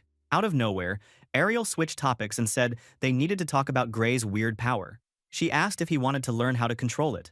Our boy was like, wait, you can actually teach me that? Ariel explained there was a professor at the Academy who specialized in dealing with unknown powers. Heathcote Longfellow. That name hit Gray like a truck. Internally, he freaked out, realizing this was the legendary teacher who trained Amy White herself, the actual sword saint. Ariel just smirked, clearly knowing that would get Gray's attention, and promised to arrange private training with Heathcote starting tomorrow. Gray could barely believe his luck. This was honestly why he joined the Academy in the first place, to master his power. He never expected a lead like this to fall into his lap so fast. Cut to the next day, and suddenly our protagonist was sprinting through the forest. Bro, he was running like his life depended on it. And right beside him was Professor Heathcote, not even breaking a sweat. Gray wondered why they were just running laps instead of swinging swords. Heathcote basically yelled at him, saying if he had enough brain power left to think random thoughts, then he wasn't running nearly hard enough. The deal was simple. Run until there's nothing left in the tank, and only then would they mess with the sword. Heathcote claimed the soul's power only wakes up when the body is totally exhausted. So, Gray kept running, lungs on fire, legs screaming. Even while he was dying out there, part of his brain worried about Balian's experiments. He wondered if he should be doing something else, instead of just running around in the woods. After a week of this hellish training, Gray headed back to Ariel's office. She asked how things were going, and our boy admitted it was mostly just running, with a tiny bit of sword practice at the end. He did feel stronger though, so maybe crazy professor training really worked. Ariel basically told him that sounded exactly like the Heathcote she knew. Then a student came in and handed over a letter for Ariel. She opened it, and her face instantly turned stormy. Gray asked what was wrong, so Ariel showed him the letter. Bro, it was bad news. The letter said that, sure, Bella had done some impressive magic, but according to Professor Bradley, she hadn't technically mastered super compressed ether, so the contract still stood. The surgery was back on. Our MC just about lost it, practically yelling that this was insane. Ariel agreed, saying Bradley was absolutely determined to force Bella into surgery even though she didn't need it anymore. Gray wanted to know why Bella couldn't just refuse. And the professor explained that the contract was so airtight, unless Bradley personally canceled it, Bella only had two choices. Get cut open, or get kicked out. Ariel suddenly slammed her hand on the desk, saying they had to do something. She demanded our protagonist tell where Bradley's lab was. If they could expose Bradley as a criminal, the contract would be void. Gray reminded her that she's the one who said sneaking in was dangerous without proof. Yet Ariel just told him they'd find the evidence. Duh. Easy. She admitted she was putting her trust in Gray, and maybe she always had. Her magic eye told her he'd been honest since the start. She then stood up, looking more intense than ever, and told him to lead the way. Together, they'd reveal Bradley's crimes and save Bella from that nightmare. Bro, things were about to get wild. Gray then stated Bradley's lab was hidden in the mountains near a village called Torul. The professor repeated the name, trying to wrap her head around it. Yeah, there was actually an Academy-approved lab out there. Gray thought that was just insane. Dude was running illegal experiments, but in an official lab? Ariel told him that's exactly why it worked. Nobody cared how long a professor hid out there. And no one would ever poke their nose in another professor's business. That was just the way of the academy. Honestly, what the hell? She figured that as long as they caught Bradley in the act and got proof, nobody could charge them for breaking in. Seemed simple, right? Spoiler. Nothing's ever that simple for these guys. Then the door flew open and in came Bella, looking all nervous and waving that letter from Bradley. Ariel called her over, took the letter, and tried to look chill, telling her not to worry because she'd handle it. She turned like she was about to leave, but Bella wasn't having it. She wanted to know if Ariel was really about to go fight this psycho professor alone just for her sake. Ariel just threw out the classic hero line. She said she was enough all on her own, but our protagonist wasn't letting that slide. He jumped in and said he was coming too. Bella quickly added that it was her own problem, so she had to go as well. Ariel got real serious. She warned them that Bradley wasn't just any professor, he was a lunatic who messed with dangerous human experiments. If he caught either of them, who knew what sort of nightmare would happen? She basically said no way. But Gray came back even harder. He told her that was exactly why she shouldn't go alone, and that if he used the same power he'd used on the Ogre General, he could help out. Besides, if anything happened to Ariel, he'd get expelled. Like bro, he was not about to ruin his shot at being a hero. With a serious face, he begged her to let them choose their own fate. It was their lives after all. Bella stood right next to him, just as determined. Ariel saw the look on their faces and just sighed, probably realizing there was no stopping these maniacs. She said fine. They could come, but only if they promised to put their own safety first, no matter what. Both Gray and Bella agreed in a heartbeat. Now, flash forward to the snowy mountains at night. There was this giant, creepy old building sitting right on top of a cliff, looking like every villain's lair ever. The team was hiding in some trees, scoping out the place. Gray asked if this was really the spot for all those illegal experiments. Ariel confirmed it, and said it was time to go dig up some evidence. Bella seemed worried, wondering if this was really possible without getting killed in the process. Ariel explained that Bradley was supposed to be at some magic conference, so the place should be empty. Except, yeah, the entrance might be full of traps, so they'd have to bust in through the wall instead. Bella totally freaked at the idea, but Ariel just shrugged and told her that sneaking into an academy lab was already a huge crime. Might as well do it with style. She also told Bella she could still back out if she wanted, but Bella wasn't about to run away. She asked her professor if she was really doing all this just for her. But Gray cut in, saying this wasn't just about saving a friend. If they didn't stop Bradley's experiments, the whole world could be screwed. Bella didn't get it. So Ariel tried to calm her down and said Gray might be exaggerating, but she still agreed Bradley needed to be stopped. She told her not to feel guilty. Nobody was risking their lives just for her. She then gave one last smile, then her face turned all business. She told them to move, and then, dude, she just straight up punched the wall with a fistful of red magic and blew the whole side of the building open. Gray, watching this, could only think that this was so over the top it was almost funny, a flashy way to gather evidence sneakily. They jumped inside and landed in what looked like the set of a horror movie. The place was a dungeon, with cells lining the walls and bodies everywhere, some chained up, some just lying on the floor. There was blood everywhere, and it smelled real bad. Our protagonist was probably regretting every life choice that led him here. Ariel took one look and said there was no point searching. There was enough evidence of forbidden magic and illegal experiments to put Bradley away forever. Honestly, just being in the room felt like a crime.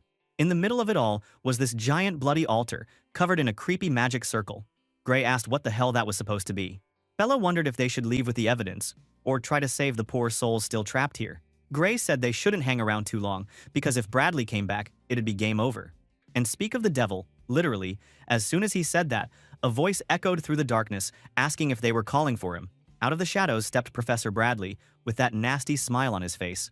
Ariel demanded to know why he wasn't at the conference like he was supposed to be.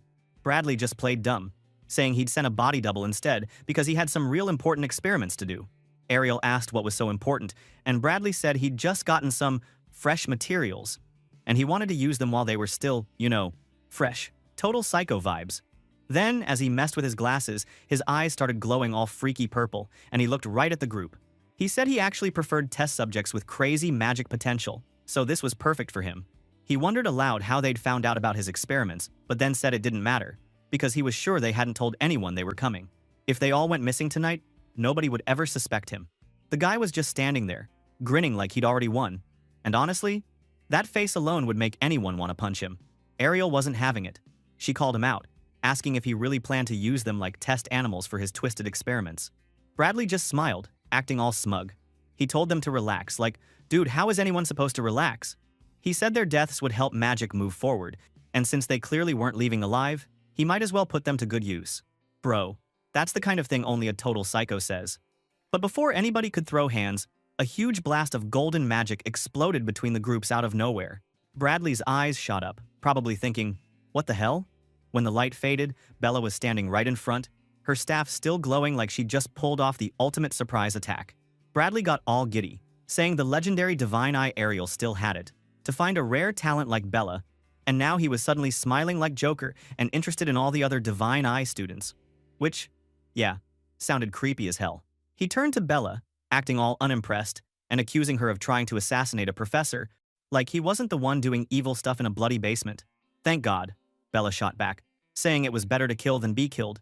And yeah, she'd missed her shot, but at least she tried. Ariel decided this was the moment to dip. She said they already had enough evidence, so the Academy could deal with the crazy professor now. But did Bradley let them go? Obviously not, because that would have been way too easy.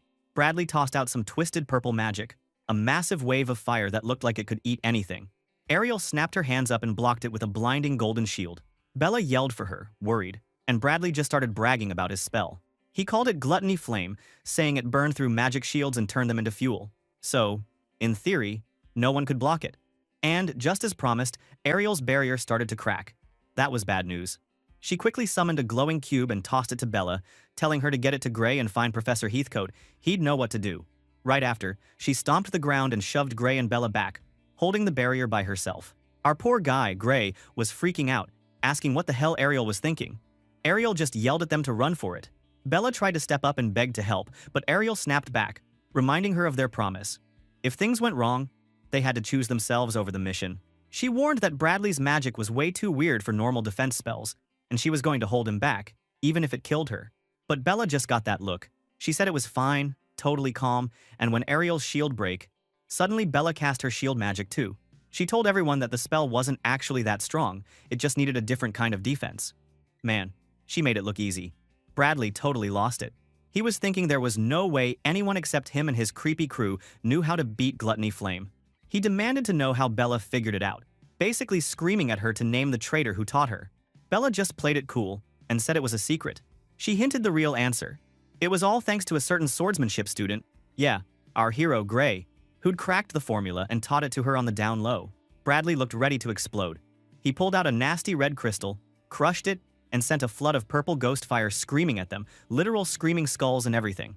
Gray called out to Bella, checking if she could hold on. She said she could for now, but you could see she was nearly tapped out. Bradley, ever the jerk, pointed out that Bella's magic reserves were pretty much empty, and she had maybe a minute before it all ran out. Bella just asked Ariel to hit back while she held the defense. Ariel agreed, eyeing the flames and analyzing the weak points. She shot off a blast of blue lightning, but the purple energy just ate it up like candy. Bradley laughed, saying her attacks weren't even getting close. Ariel winced in pain, and things started looking rough. Looking at how bad this was going, Gray realized that Ariel's attack magic was probably the weakest among the teachers, and Bradley's spell was basically designed to eat magic. Not great. Now, Bella was sweating bullets, barely keeping her staff up. She asked what they were supposed to do now.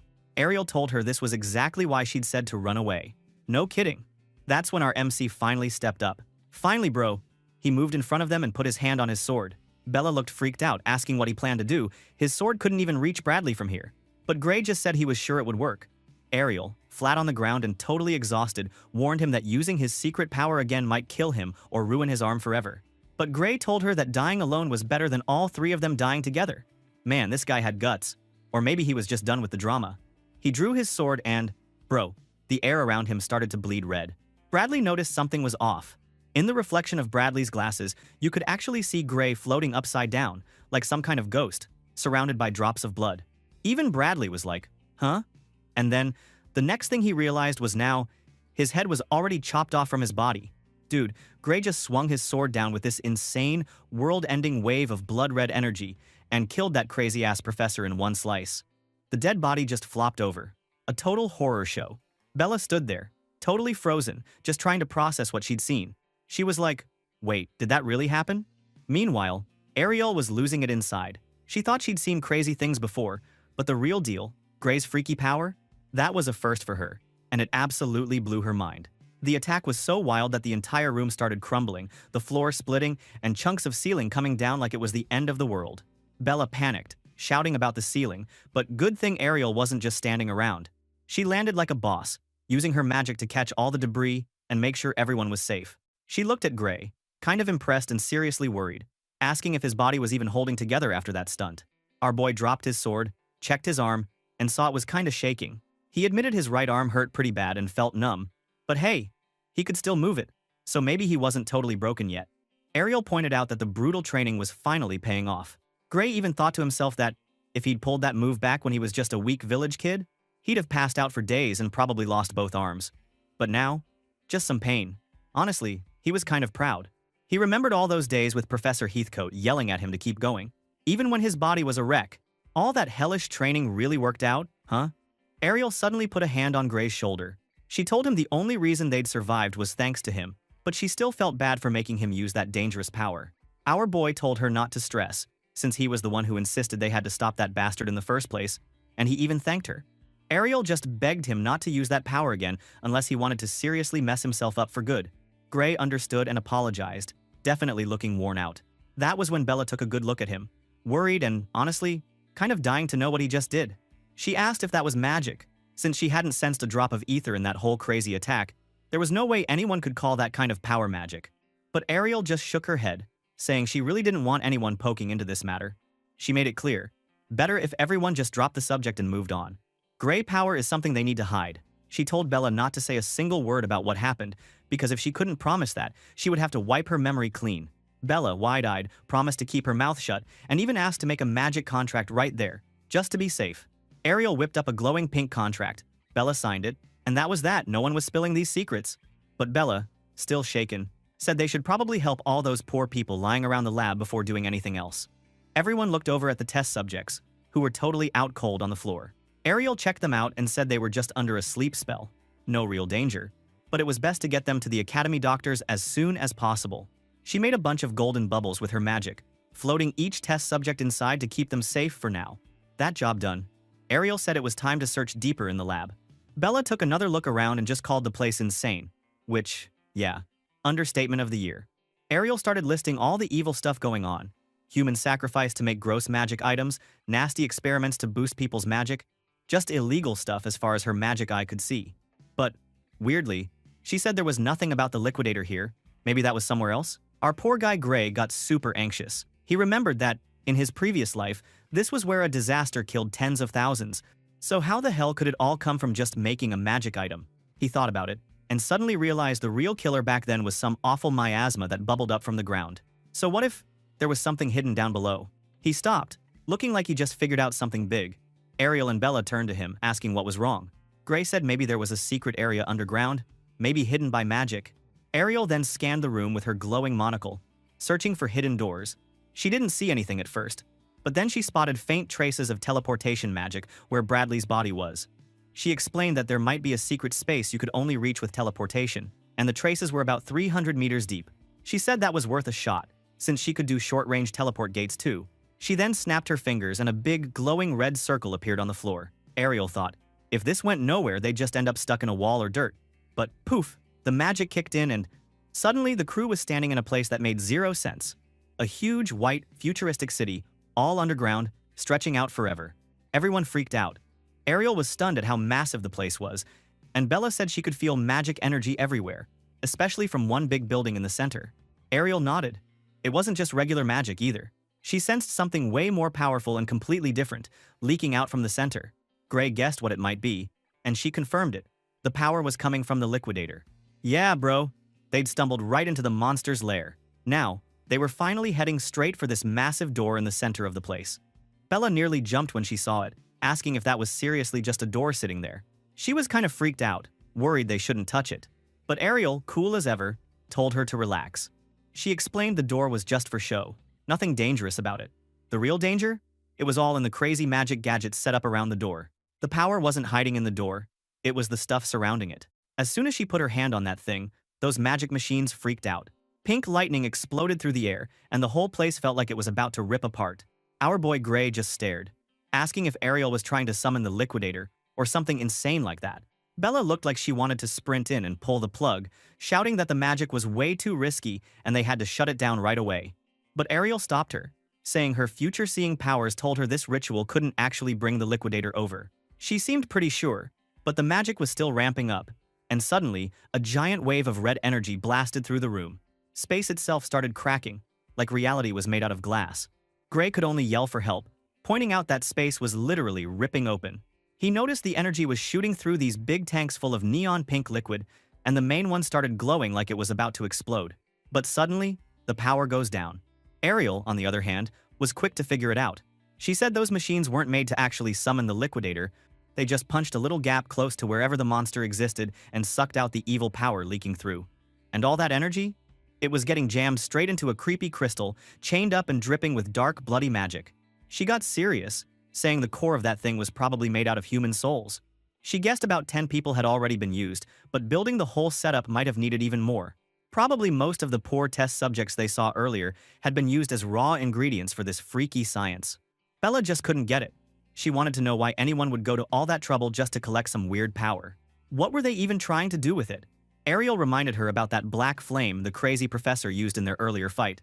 She said that the crystal making the flame stronger was basically the same thing they were looking at now.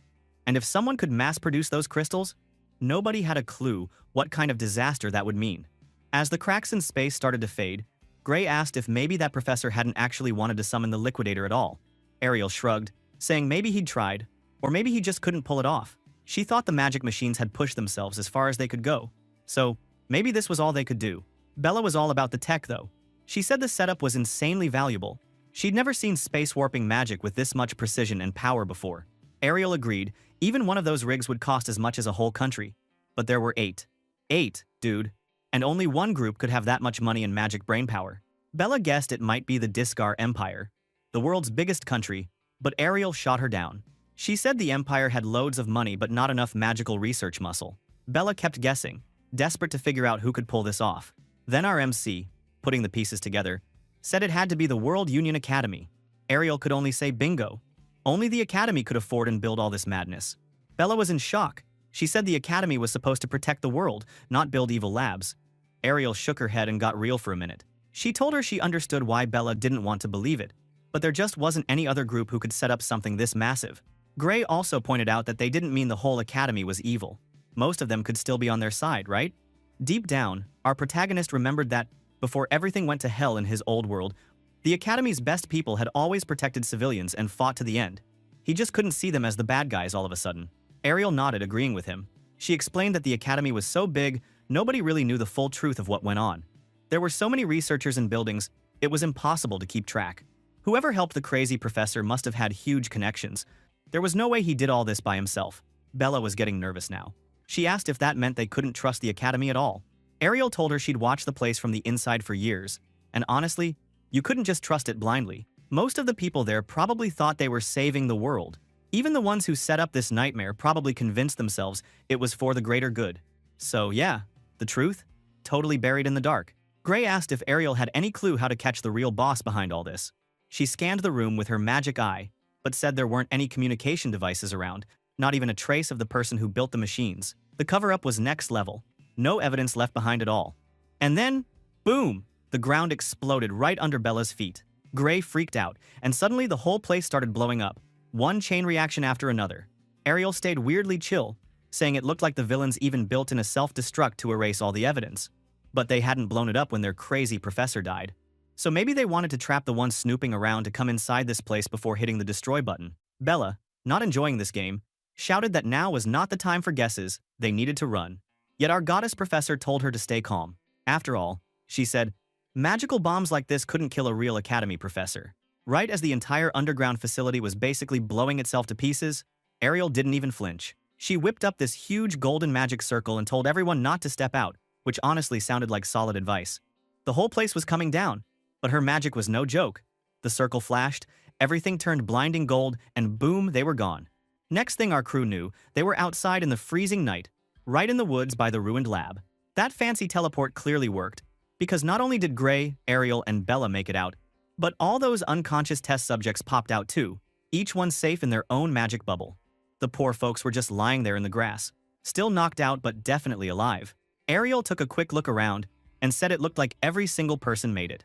Bella, on the other hand, was this close to a meltdown, saying that was way too close for comfort and she honestly thought she was about to die. Ariel just brushed it off, She said the extra baggage had slowed down the teleport, but it was worth it since they managed to grab those giant pink magic engines. She pointed at them like they were trophies, and said there was no way the academy could ignore what they'd found now. Fast forward to the next day, and the squad was standing in the headmaster's office. The big boss, Orodrom Alexandro, with his serious beard and all that, dude wasted no time. He told them all the survivors were being patched up in the school's medical wing and said the academy owed them for stopping Varian's illegal experiments. But he also pointed out those magic engines they'd brought back. Each one cost more than some countries could afford. Ariel jumped on that, reminding Alexandro there were 8 engines in total. No way Varian could have gotten his hands on them alone. She demanded to know how he'd gotten that kind of firepower. Alexandro laid it out. They were stolen. Someone jacked those engines during transport, and 78 academy agents had been wiped out in the process. Yeah, 78. Even Gray was shocked, and Bella looked ready to explode. The professor put the pieces together. She guessed it was that infamous incident from 15 years ago. Alexandro confirmed it, dropping the name Blood Drinker like it was the punchline of a horror story. He asked if they'd heard of them. Our boy Gray knew exactly what he meant. He called them the world's biggest crime group, the kind of villains you crush 100 times but who always crawl back up. That name hit Bella hard. She clenched her fists and said Blood Drinker had killed her parents too. Alexandro didn't sugarcoat things. He explained that you could wipe that group out as many times as you wanted, and they'd still come back. Nobody knew who ran them, where they hid. Nothing. He said 70% of the world's crime deaths might be their work, and wouldn't be surprised if their people were lurking inside the academy already. And the worst part? You couldn't tell them apart from anyone else. Even if you could, the academy wouldn't care enough to do something. Gray was like, what the hell? So even if there were criminals in the academy, nobody would kick them out? That sounded insane. Ariel explained that the academy's thing was to let anyone with talent get stronger, no matter what their background was. Race, gender, bloodline, none of it mattered. Alexandro finished her thought, saying criminal history didn't matter either. It was all about strength, no matter what you'd done. Bella was straight up furious, saying that was ridiculous and criminals should be dealt with, period. Alexandro agreed, but told her the higher-ups didn't see it that way. Yeah, dude, those in power are always the most stupid people ever. Anyway, Bella shot back that he was the headmaster, so why couldn't he just fix it? Alexandro got real for a second. He said he was just a figurehead, that on paper, he was in charge, but in reality his power was laughable. If they wanted to know who was actually running things, they'd have to get stronger. The deeper you got in the academy, the more secrets you got to see. He couldn't name the big player names, but hinted there was an upperclassman with so much influence he shaped the academy's whole direction. Yeah, even that wild policy of letting criminals in was his idea. Gray asked if they could change things by getting stronger than that guy, and Alexandro said maybe. Around here, strength was everything. Prove you had enough, and you could change the academy itself. As the meeting wrapped up, Alexandro secretly wondered how the hell Ariel had beaten someone like Varian. He figured one of the 2 kids with her must have done it. And there, those 2 students just promised themselves to be stronger than ever, to lighten up this corrupt academy from its roots. Looking at them, it seems Ariel was about to train the next monster-level student. Later, our poor MC was wandering the school halls, half admiring his slightly less broken hand, half lost in thought. All he could think was that power ruled this place. If they wanted to actually take down the liquidator or find the truth behind the academy, they just had to get way stronger. No shortcuts. Right then, some random student walked by, but that person blocked him. So our boy said to move. Bad idea. The dude spun around and kicked Gray in the gut, sending him flying. Our MC barely blocked the next hit, totally confused. He asked what this guy's problem was, and the student made it clear. He thought Gray was walking around like he owned the school, and said rejects like him didn't belong in the hallway. Bro, this guy looked like L from Death Note. Now I can't unsee it. Anyway, Gray realized this was another jerk who hated special slot students. But damn, this was the first time someone actually tried to drop kick him in public. So he asked if the dude wanted to fight, but the guy just pointed farther down the hall. Ariel had turned the corner. The attacker smirked, called her reject number 2, and left, clearly not dumb enough to start something with a professor around. Bro, how dare this L bastard mock our goddess professor? After that, the attacker mumbled something shady. It looked like he was talking to someone using magic. He then apologized for not getting closer to Gray, blaming all the surveillance he got, but said he'd send someone else soon. The dude got super annoyed, wondering why that bastard Varian dared to mess things up, licking blood off his finger like some kind of psycho. Looks like Gray's problems weren't over yet, bro. Not even close. Back to Gray, Professor Ariel rolled up, looking all business. She took one look at him and wanted to know what's happening. Gray told her straight. Some random student just walked up and kicked him, all because he was a Divine Eye special admit. Like, that was some kind of crime around here. Ariel checked him out, making sure he wasn't missing teeth or anything, and pointed out that since there was no real injury, no weapon, no blood, there wasn't much she could do officially. Then she got this wicked little grin and told him, "Hey, why not just chase that jerk down and punch the lights out of him instead?" Our boy Gray was honestly shocked, asking if he was really allowed to do that. But Ariel just shrugged and said, "You know, her eyesight's been getting pretty bad lately, so if something accidentally happens somewhere nearby, she might not even notice." Yeah, she really said that. Gray, being the responsible one for once, said maybe they should just leave it alone, no need to start another mess. He was thinking to himself that Ariel was way too suspicious sometimes. Ariel pretended to look disappointed but wanted to know if Divine Eye admits really had it that bad. Gray told her people did make fun of them, sure, but this was the first time things had gotten physical. The professor actually apologized, saying she wished she had more power around here to protect them. Gray told her not to worry though. If it weren't for her, he wouldn't even be at the academy. And besides, with students like Bella and the others, they were going to prove the Divine Eye program wasn't some dumb mistake. He even tossed in a cheeky compliment, saying Ariel had a good eye for talent. That one caught her off guard. She actually blushed a little before she smiled back. She told him not to act like he was just some regular guy. Out of everyone in the Divine Eye group, she was expecting the most from him. She then started listing big names: Amy White, Leek Muller, Jacob Bloomfield, basically the all-stars who'd become legends as special admits. But then she told our boy that he was different. He was the first one that made her believe someone could surpass humanity itself. No pressure, right? Our hero felt that one hit deep. He thought for a second that, wow, being compared to legends was so fucking awesome. But then he had to remind himself, thinking small would get them nowhere. He remembered the mastermind behind Varian was probably still out there, still trying to summon the Liquidator, and even those famous heroes couldn't scratch that thing. He thought back to why he was here. He'd come back to this timeline to make sure he could finally defeat that monster. Somewhere in his head, he could almost hear Kronos reminding him that the fate of the world was on his shoulders. Like, thanks for the pep talk, right? Anyway, fast forward to swordsmanship class, and the instructor wasn't messing around. He announced that today was live combat practice and told everyone to pair up according to the board. Gray checked the list and, bro, his stomach dropped. He was paired with Leonhardt, that messed up dude. Yeah, the Leonhardt, the #1 sword student in the whole year. Basically the strongest guy in their grade. Gray was thinking there had to be some mistake, because how the hell did he, a barely admitted special case, end up fighting the top dog? Especially since Leonhardt already had it out for Divine Eye students. It was like the universe was just itching to watch him get wrecked. Before our boy could even panic, Leonhardt showed up right next to him, all smiles like a golden retriever on game day. He said he was really glad they were partners, and even called Gray Lord Gray, which felt weird as hell. Inside, Leonhardt was practically vibrating with excitement. He'd trained harder than anyone for this and finally got his shot at sparring with the legendary special admit. He asked Gray to witness his true swordsmanship, looking like he was about to propose or something. Gray tried to play it cool, but come on, this guy's energy was off the charts. He figured Leonhardt was probably thrilled to have a chance to legally beat him up in front of everyone. Gray just told him, yeah, he was looking forward to it too, even if he was secretly dying inside. Soon enough, everyone lined up in the center of the massive arena. The instructor called out if they were all ready. The second he said, begin, the whole class exploded into action. But Leonhardt? He was locked onto Gray from the start, charging in with this massive overhead swing. He barely managed to parry, sparks flying everywhere like some anime fight scene. Gray groaned, struggling to hold back Leonhardt's insane strength. They started trading blows, moving so fast the other students stopped their own duels just to watch. Even Leonhardt was impressed, saying it was hard to believe Gray hadn't passed the regular entrance exam. Inside, Gray was panicking. He thought he'd get steamrolled, but somehow he was holding his own. Still, he knew there was no way he could match Leonhardt's pure muscle, even with both arms working. Leonhardt was thinking the same thing. Gray's style was so clean, so professional, it was almost scary. It was this polite, by-the-book swordsmanship, but it was carried out so perfectly it actually made he sweat. Meanwhile, Gray was like, even with all his training from his past life and his swordmaster, he was struggling. He thought this guy was a straight-up monster for someone supposedly in their teenager years. Somehow, the crowd was freaking out, whispering that Gray was actually keeping up with the top student. Leonhardt, on the other hand, was having the time of his life, shouting that he could go all day. Gray was running out of gas fast, thinking if it weren't for Professor Heathcote's brutal training, he'd be on the ground already. Leonhardt, too, was secretly wondering why Gray wasn't even out of breath.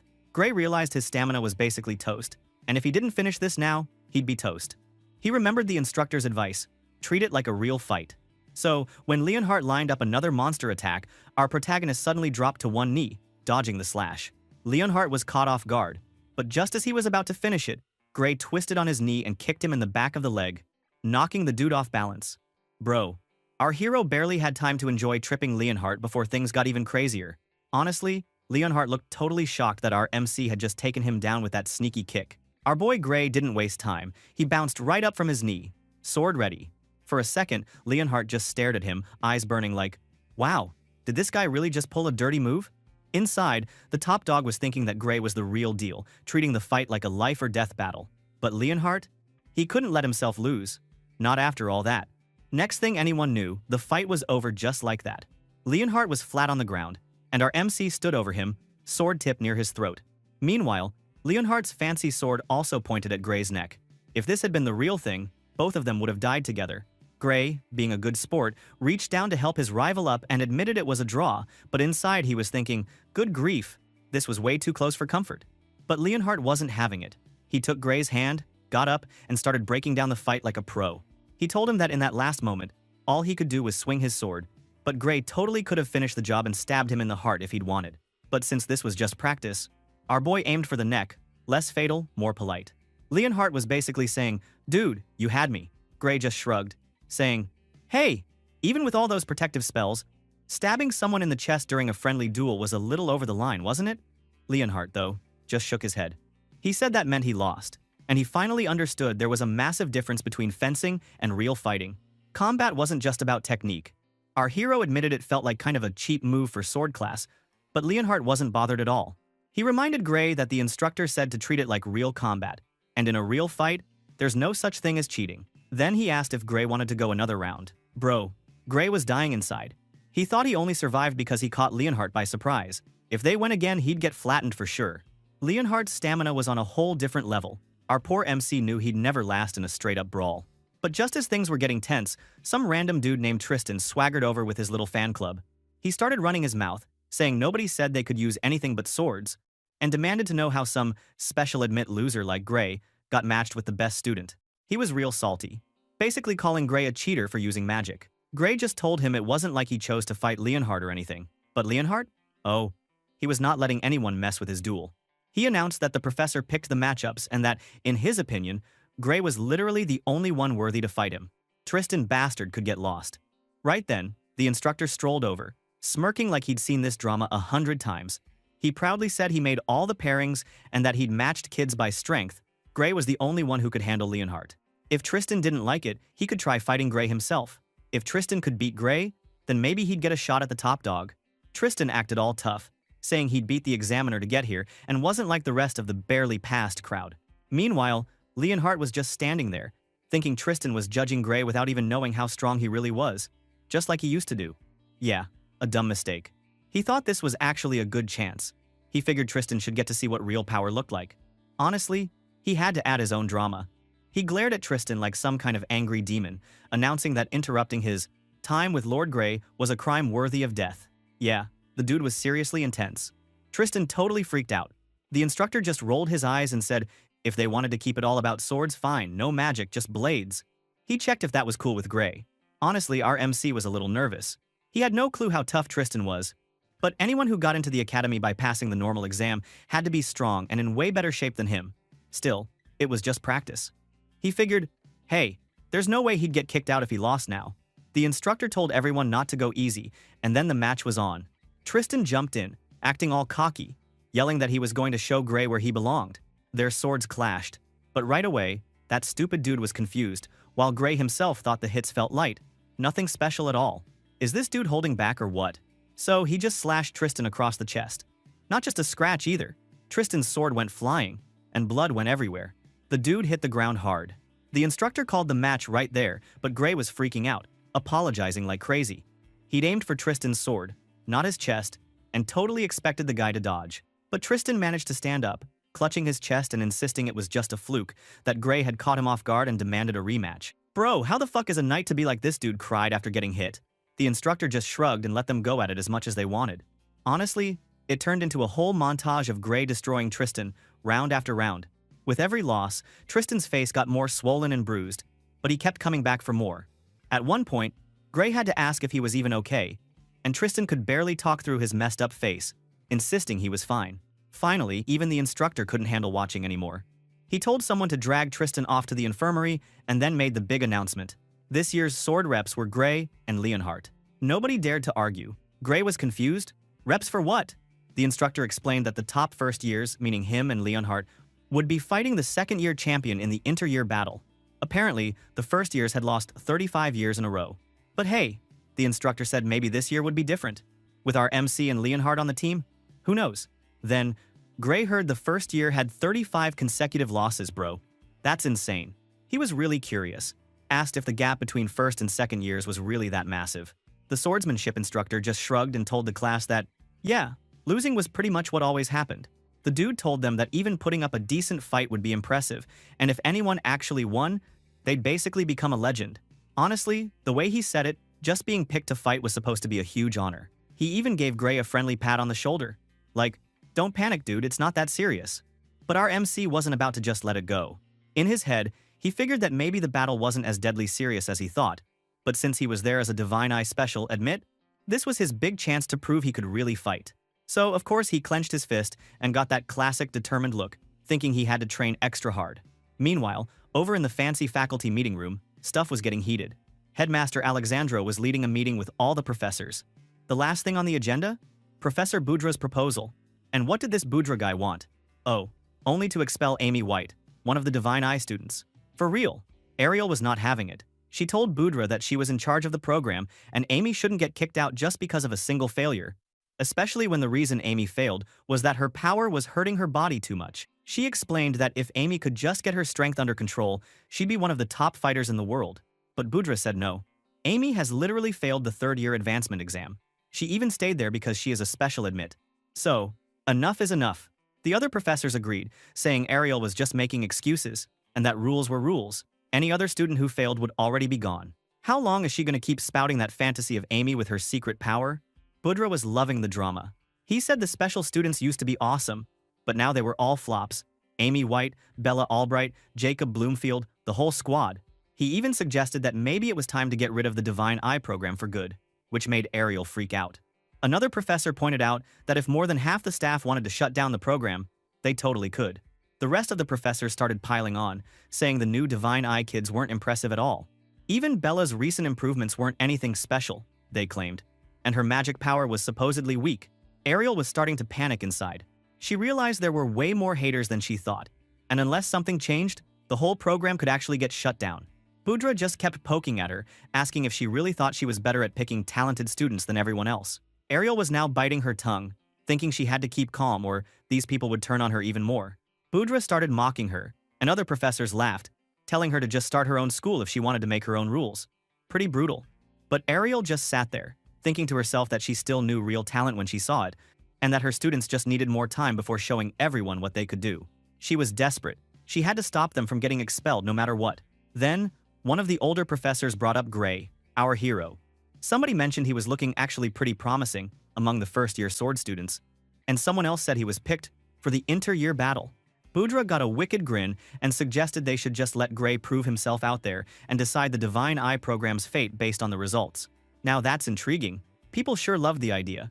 Ariel tried to defend our boy, saying his powers weren't really suited for practice fights, but the other professors just shut her down, saying that if Gray couldn't show his power in training, he'd never show it for real. Ariel keeps explaining Gray power is meant for killing. His abilities aren't normal swordsmanship. In the end, after those arguments, the headmaster finally stood up and said enough was enough. He stated they'd watch Gray in the battle and decide about the Divine Eye program afterwards. Ariel was left totally wrecked. After the meeting, Budra and his crew left the room acting all smug, while Professor Heathcote just walked out quietly. When everyone was gone, Ariel sat there with her head down, feeling like she'd let everyone down. She remembered Gray telling her it was better for him to take risks than for all of them to die together. She knew Gray's power was dangerous and not meant for showing off in some school event, and she also knew he needed more time. He was still hurt, and the power was super unstable. But now, all the pressure was on him. Ariel could only hope that somehow he'd pull off something huge and save the futures of all her students. Our goddess professor was so stressed, she started crying right there at the table, begging in her mind for someone, anyone, to protect those kids and their dreams.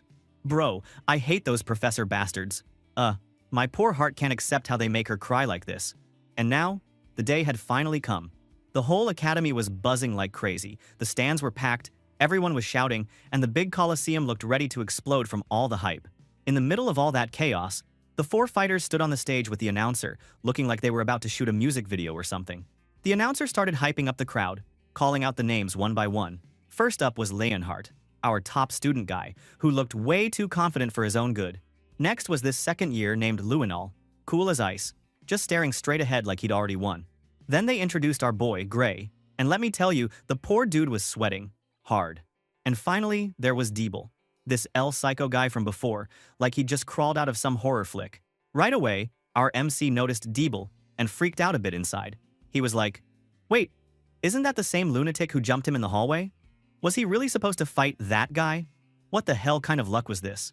While the announcer did his thing, the crowd of professors up in the VIP box looked way more interested than usual. Leonhardt even turned to Luinol and asked if all this attention was normal. Luinol told him it usually wasn't. Last year, nobody cared except a couple of fencing teachers. So why were there so many professors today? Leonhardt figured it out right away. Everyone must be here to see what Gray could do. He even looked a little smug, like, "Yeah, my taste is top tier, thanks for noticing." Bro, he was super sus. Meanwhile, the professors were up there stirring the pot. Budra, the big guy in the fancy shirt, was loving the drama. The bearded professor told him that, yeah, he'd guessed right, everyone had come to see the last survivor of the Divine Eye kids. Some students overheard and started whispering like it was the apocalypse.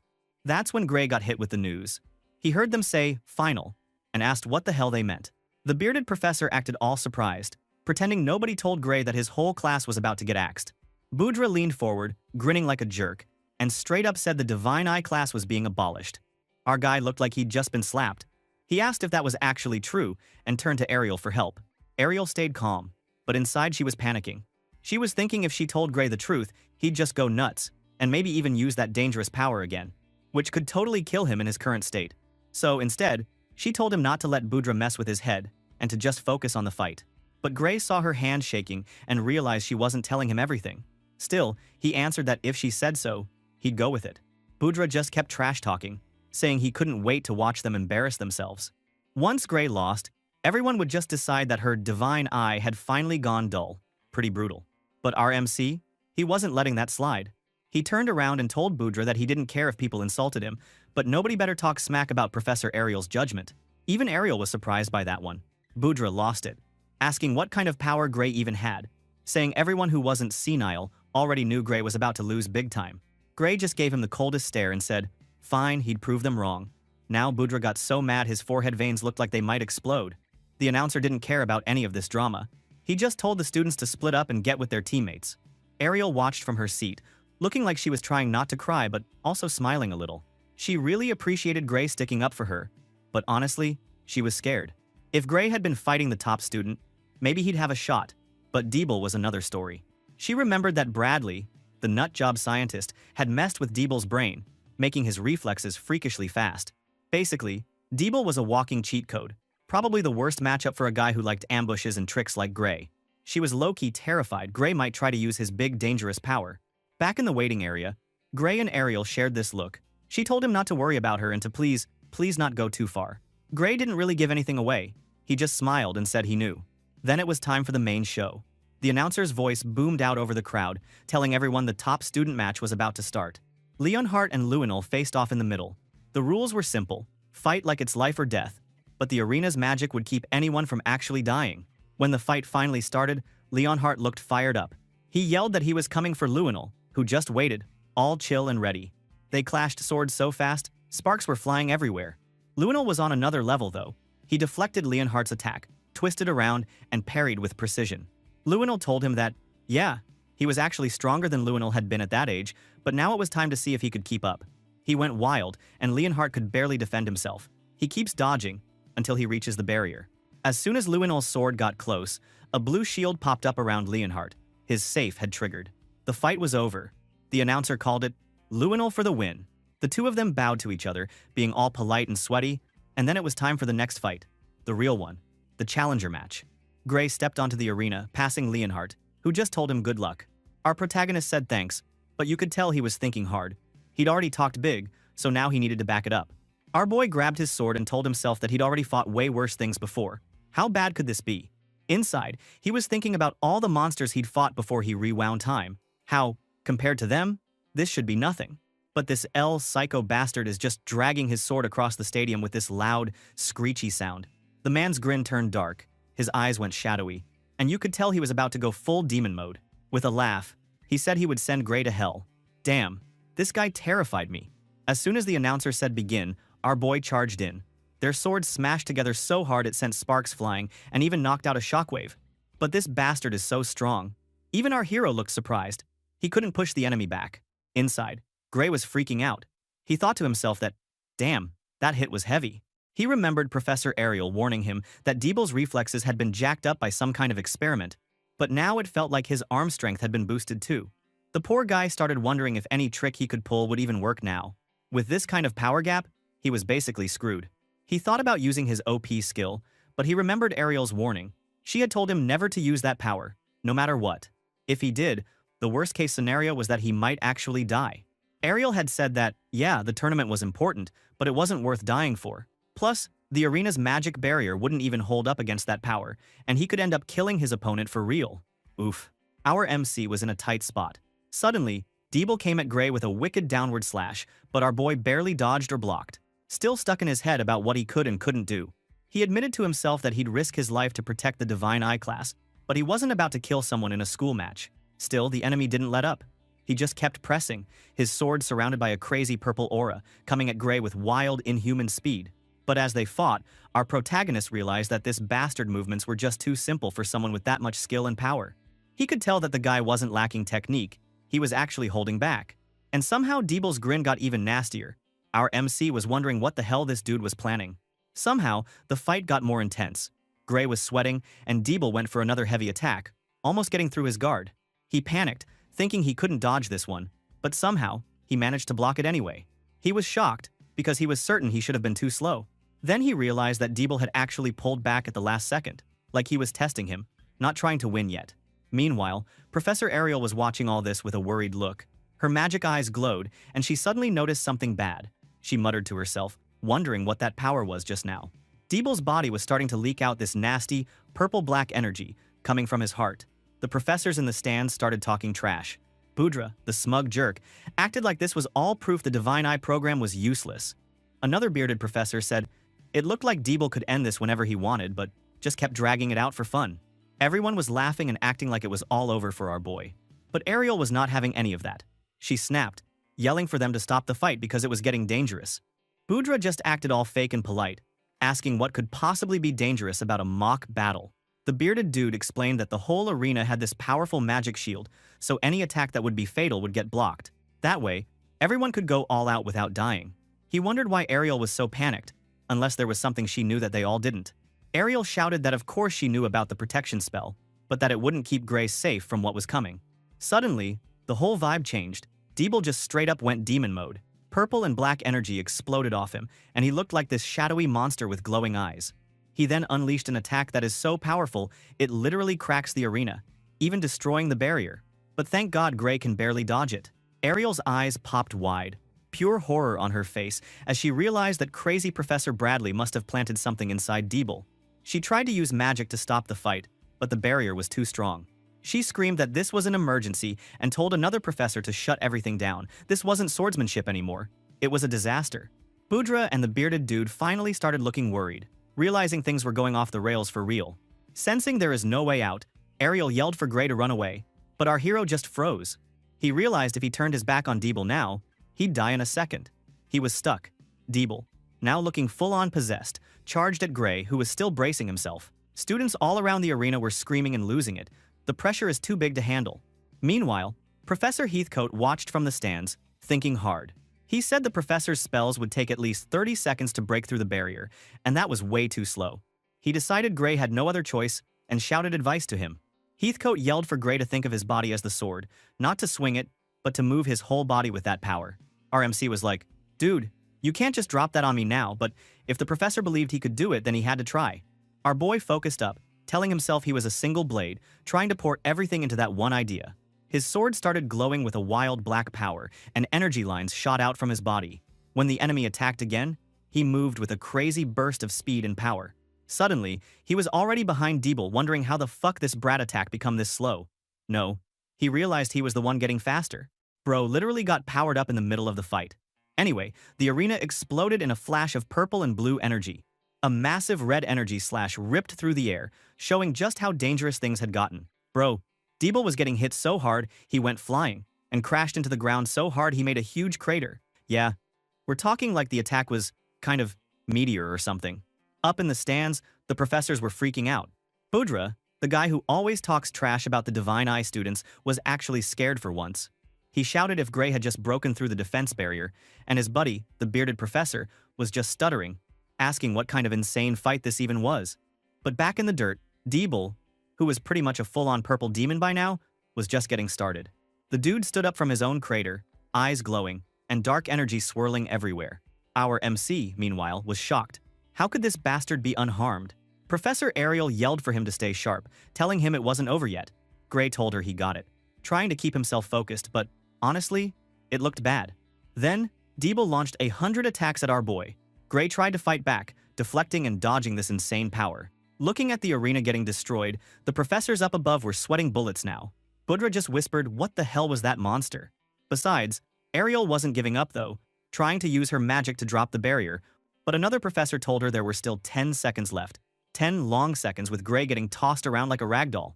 But our boy didn't quit. He kept trying to block the attack and gritted his teeth. He realized if he didn't hit back now, he was done for real. So he focused hard, shouting for more power in his mind. Suddenly, Deeble lunged at him, basically really wanting to kill him, aiming a crazy strong hit. Both their swords smashed together, and the energy was blinding. Looking at Deeble, monster or not, our boy was shocked by how strong his enemy had become. Bro, this guy isn't even human. But our MC thought the same. He knew he wasn't exactly normal anymore either. So, he tried his best to gather all the power inside of him, but the pain was insane. Blood was streaming from his eyes and mouth. He knew if he didn't do something, he was finished. So, he yelled inside for more power, letting all that dark energy rush out. His whole body lit up red as he pushed past the pain, his eyes glowing like crazy. Suddenly, he could feel that he tapped into the nasty power inside him, and in a flash, he cut Deeble's hands in just one swing. Everyone was shocked to see how powerful Gray's attack was. After the big fight, and the damn barrier finally broke down, Ariel screamed Gray's name, terrified. She activated his seal ability and caught the poor Deeble like a prisoner. She then rushed out to Gray, but our boy suddenly collapsed, and blood started rampaging inside his body. Given how dire the situation was, Ariel tried her best to heal him. Other staff sprinted over, and Ariel yelled at them to start casting healing magic too. Gray was barely conscious, gasping for air with blood around him. When he finally opened his eyes, Ariel was so relieved she almost cried. But somehow, this brat Gray suddenly stood up, wiping the blood from his mouth with this little smirk, and said thank you for all of the professor. The professors were totally shocked that our MC could already stand up. How the fuck does the dude who almost died suddenly look fine? One guy started grilling him, asking if he was actually okay. Gray just looked at Ariel, asking her how he looked. She checked him with her divine eye, and was speechless. Even after all that insane power, Gray's soul was untouched, not even a scratch. So he asked about his body, and Ariel told him the healing magic fixed everything. Nothing should hurt now. Heathcote showed up then, saying it looked like their plan worked, and they managed to lessen the backlash from Gray's power. But Professor Ariel couldn't believe that it was with the recoil reduced. She got super mad, saying if they hadn't healed Gray in time, he probably would have died. Heathcote just scratched his head awkwardly, saying, at least they kept it to injuries magic could fix, and that someday, Gray would have to learn to survive the recoil himself. Hearing this, Gray realized all that hellish training they put him through was for this moment. After all of the drama, Ariel gave this little nod, admitting that a lot of things had definitely not gone as planned. Meanwhile, Deeble was being wheeled off by staff, strapped down to a stretcher, looking totally destroyed. She then asked the staff the really important question. So, who actually won the match? She just wanted to make sure. A professor claimed that when Gray hit Deeble, he forced the enemy protective barrier to activate, which meant Gray's attack would have been fatal if it weren't for the magic shield. So the win officially went to our MC, Gray. The students in the stands went wild, cheering and yelling that the first year just beat a second year, and that Gray was a total legend. Bro, for God's sake, if Gray don't win, I will personally come to this manhwa world and slap every professor there. Anyway, Heathcote was thinking that finally, the Divine Eye class had ended their 35-loss streak. But honestly, after a fight like that, he thought maybe the win-loss record didn't even matter anymore. One professor agreed. Everyone could see that Ariel's judgment was right. Her divine eye special spot was totally justified, and nobody would dare vote to abolish it now. The other professors were also feeling guilty, realizing they almost kicked out a student with real talent. Hearing all the praise, Ariel was so happy, she smiled, crying with relief. She was really glad everything was okay, and Gray really helped her this time. Some professors said the people who tried to get rid of the divine eye spot should feel ashamed. Budra and his gang, who were all cocky before, got called out by the others and stood there shaking, looking like they were about to throw up. That's what happens when you talk trash about our boy. So yeah, our MC just flipped the whole school upside down, bro. That was legendary. Anyway, Budra tried to play it cool and suddenly clapped his hands together, acting like he remembered something super important. Next thing you know, the dude was backing away, saying he had some other preparations to handle. Sure, buddy. One of the professors shouted after him, but Budra was already running for his life, yelling for them to wait up. Looking at them, the other professor just laughed. One guy told the other one that the old saying was true, never pick a fight with the divine eye. He said he could see that rule still worked these days. But honestly, he thought Ariel had mellowed out a lot since the old days. The blonde-beard dude agreed, saying times had changed, and you could tell they were both remembering some wild stuff from before. Heathcote was standing nearby and just nodded like, yeah, that's facts. Anyway, our MC was looking at Ariel thinking about something. He wondered if something had happened to Professor Ariel in the past. Maybe she had been through some stuff. That's when Headmaster Alexandro stepped up. You could tell he was serious by the way he looked at our hero.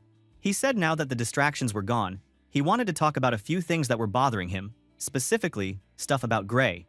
Our boy Gray just looked back, all guarded, and asked what was up. The headmaster went straight to the point. He said that in the match just now, Deeble, the second-year rep, had some kind of unnatural power forced into his body. That crazy purple-black energy was wild, bro. The whole mock battle was supposed to be safe, but it turned into something super dangerous.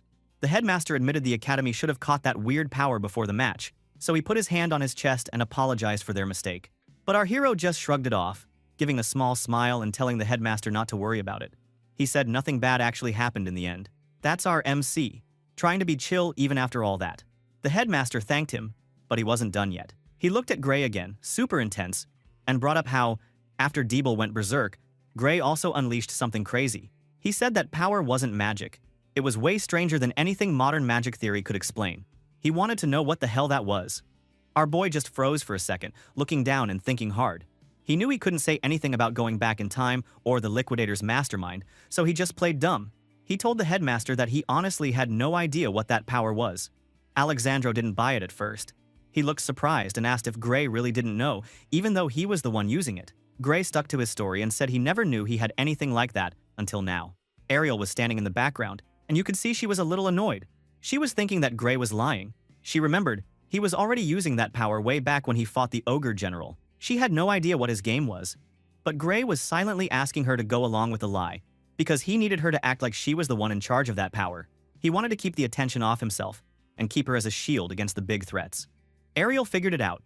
She realized our MC was thinking way ahead, and he didn't act like a normal teenager at all. Still, she respected that. She silently thanked him, deciding if Gray trusted her with this secret, she'd do her best to help him. So Ariel stepped forward, standing between Gray and the headmaster. She confidently told Alexandro that, just like he said, Gray's power couldn't be explained by magic theory, but she could see it clearly with her own eyes. She explained that after watching Gray's power, she asked Professor Heathcote to help train him, and that's why Gray had so much control today. She said she was still working on how to use that power better, but asked the headmaster to leave everything about Gray's power to her. Alexandro listened, thought about it, and then agreed. He basically said Ariel was now fully in charge of Gray and the rest of the Divine Eye students. If they needed anything, the academy would help them out.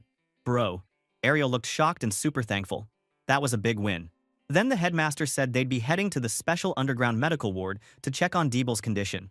He told Ariel he needed her special eyes to help out, and she looked ready for it, saying she'd go with pleasure. They both walked off together, leaving our MC behind. After that, Ariel and Gray were sitting at a table, drinking tea. She explained that the power used on Deeble was almost the same as the Liquidators. She told him there was no doubt the same dark chained crystals from the research facility were used here. Our poor guy looked worried and asked what happened to Deeble. Ariel looked down, her face sad, and told him straight, Deeble was dead. Our hero started to ask if he was the one who did it, but Ariel stopped him and said no. The moment that dark power kicked in, Deeble wasn't himself anymore. She guessed he was probably already gone when that power was put into him. She said it was obvious all this was aimed at Gray, a way to get back at him for killing Varian Bradley, the crazy professor. Hearing that, Gray realized if Deeble got messed up after Bradley died, then someone else, some third party was behind it all. Ariel agreed, saying there was definitely a bigger player pulling the strings, and she was going to dig deeper, though it would take time. She also said her gut was telling her the deeper parts of the academy were involved. Gray nodded and told her if there was anything he could do, she should just ask. Ariel smiled warmly and thanked him. Then she changed the topic, saying she noticed Gray had learned to use his power without wrecking his own soul. Well, he admitted that the recoil on his body was rough this time, but told her not to worry. Ariel had some good news though. She said Heathcote wanted to move his training to the next stage. Our boy's eyes lit up right away, super hyped to hear that. She smirked and told him he'd learn how to control that scary power way better than before. The next day, our boy Gray was standing in the middle of the training grounds, totally surrounded by a bunch of armored knight mannequins. Professor Heathcote explained that, honestly, this training style was crazy dangerous and it hurt like hell. He asked Gray if he was sure about this training, saying they could do something safer if Gray wanted. But our dude looked so determined, his eyes all sharp with that "I'm gonna do this" look. So Heathcote just nodded back and told him to get started. Now, Gray closed his eyes and tried to focus. He told himself he was a single blade and tried to remember that feeling from before. Suddenly, his sword started to glow with this freaky dark red energy. And bro, when Gray opened his eyes, he was glowing with a wild red aura, eyes lighting up like a demon or something. He whispered to himself that he was ready and then boom, he moved. He was so fast he basically became a red blur. The mannequins exploded everywhere as he cut through them, the ground getting wrecked in the process. The other professors watching were absolutely shook. The guy with the mustache could barely believe what he was seeing, stuttering that Gray was insanely fast. Another professor just straight up called it incredible. Heathcote just watched, keeping his expression cool, but you know he was impressed. Now, our MC was going so hard that at one point he got the recoil, blood spraying from his mouth. He then slumped to the ground, totally wrecked and covered in blood.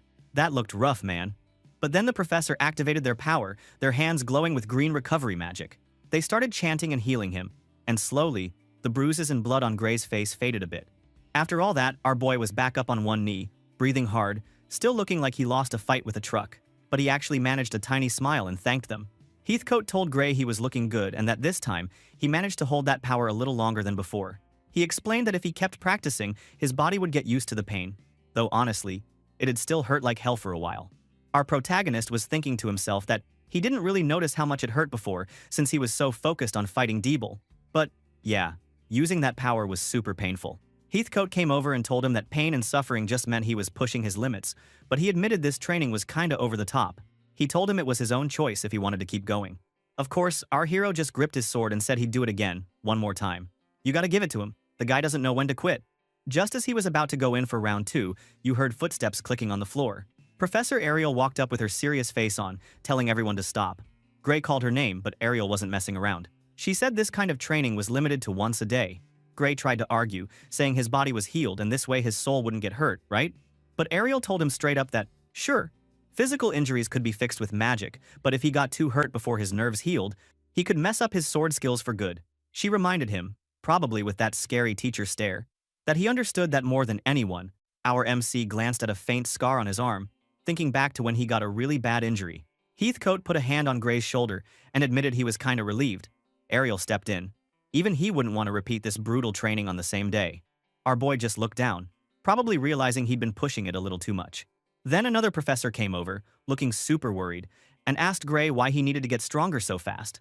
The professor said he was already crazy strong, like, bro, take a break.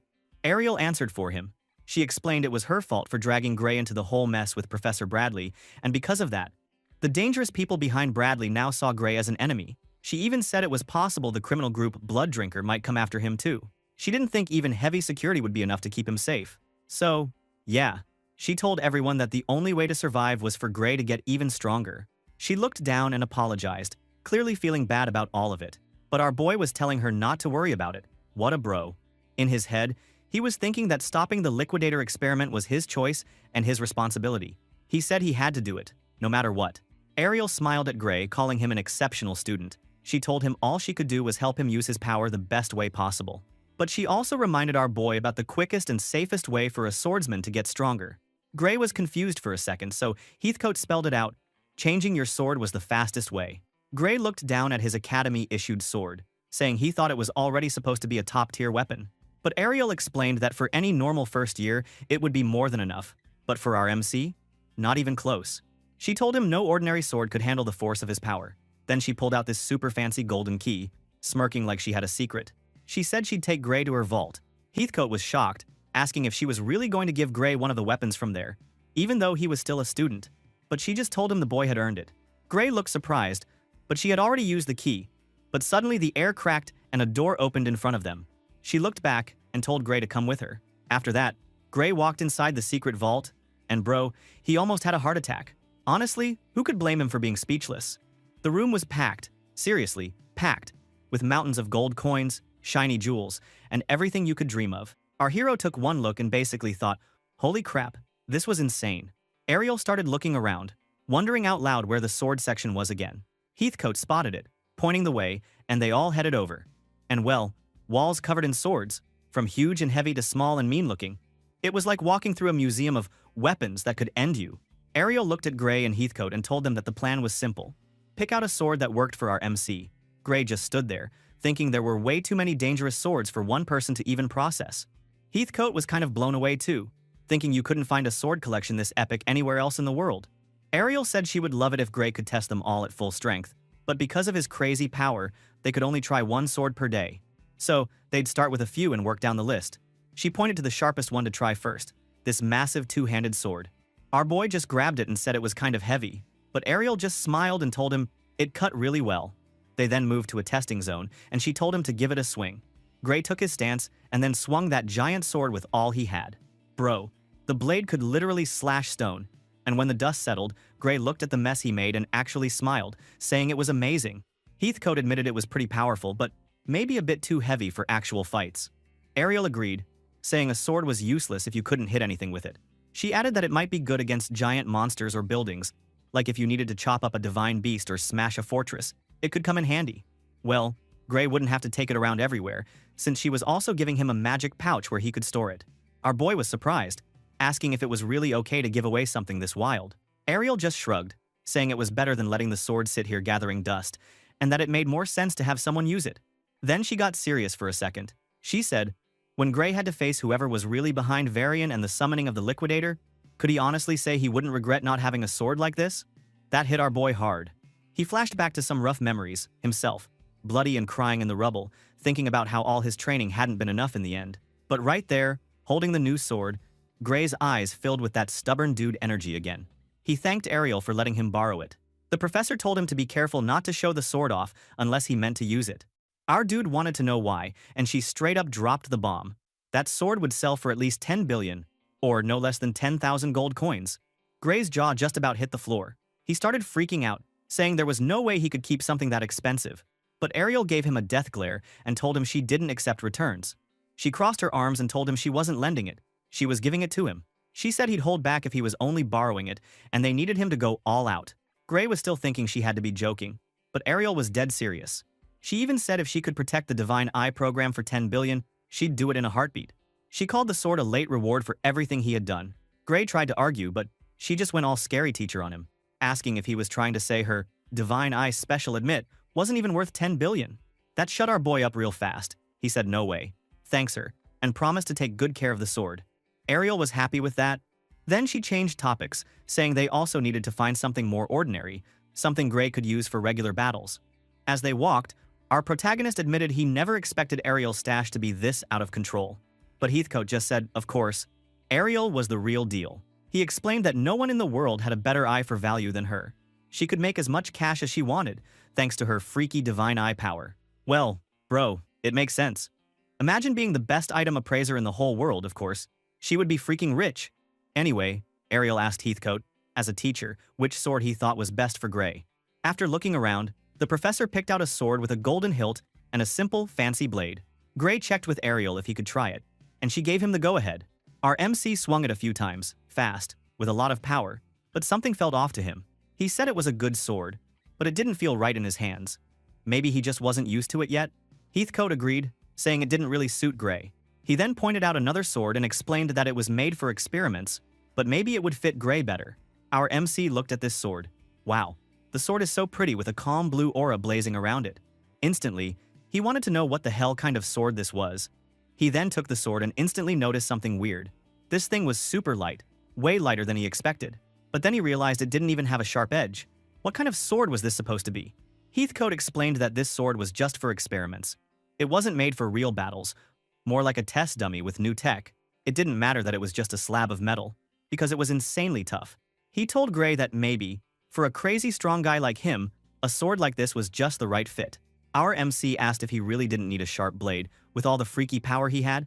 Heathcote just smirked and said, yeah, pretty much. Honestly, he doubted any sword could handle Gray's full strength for very long. If he kept getting stronger, even the best swords in the vault would probably just slow him down. So, looking at the future, there might come a day when he wouldn't even need a real sword edge. This weird blue thing could be perfect for him. To show how strong the sword is, the professor even gave it a try and slashed a metal. Holy cow, the sword somehow could melt the metal. Gray was impressed. This sword is really amazing. Ariel, standing in the back, asked Gray if he wanted to test anything else. Maybe weapons that weren't swords? But our boy, being the sword freak he was, said he was only interested in the swords for now. He looked around at the endless rows of blades, then pointed to a red one. It looked lighter and even stronger than the blue sword, so he wanted a shot at that too. But then, he stopped short in front of a plain silver sword sitting by itself. This one didn't glow or look magical like the others, but he suddenly got this weird feeling in his gut, almost like he knew this sword already. He turned to Ariel and asked her about it. She said that sword belonged to an old student who left it after graduating. It wasn't famous, but it was very well made. Gray, curious, asked if he could give it a try. And of course, she gave him the green light. So, our boy picked up the silver sword and instantly felt like it belonged in his hand. It just fit perfectly, like he was born to use it. He swung it, and blue energy followed the blade, sending bits of debris flying like he was in an action movie. Heathcote and Ariel watched, both surprised. Our hero couldn't help but grin. This sword just felt right, almost like he'd been training with it his whole life. Ariel smiled and asked if he liked it. Gray said he'd never had a sword this easy to use. Not ever.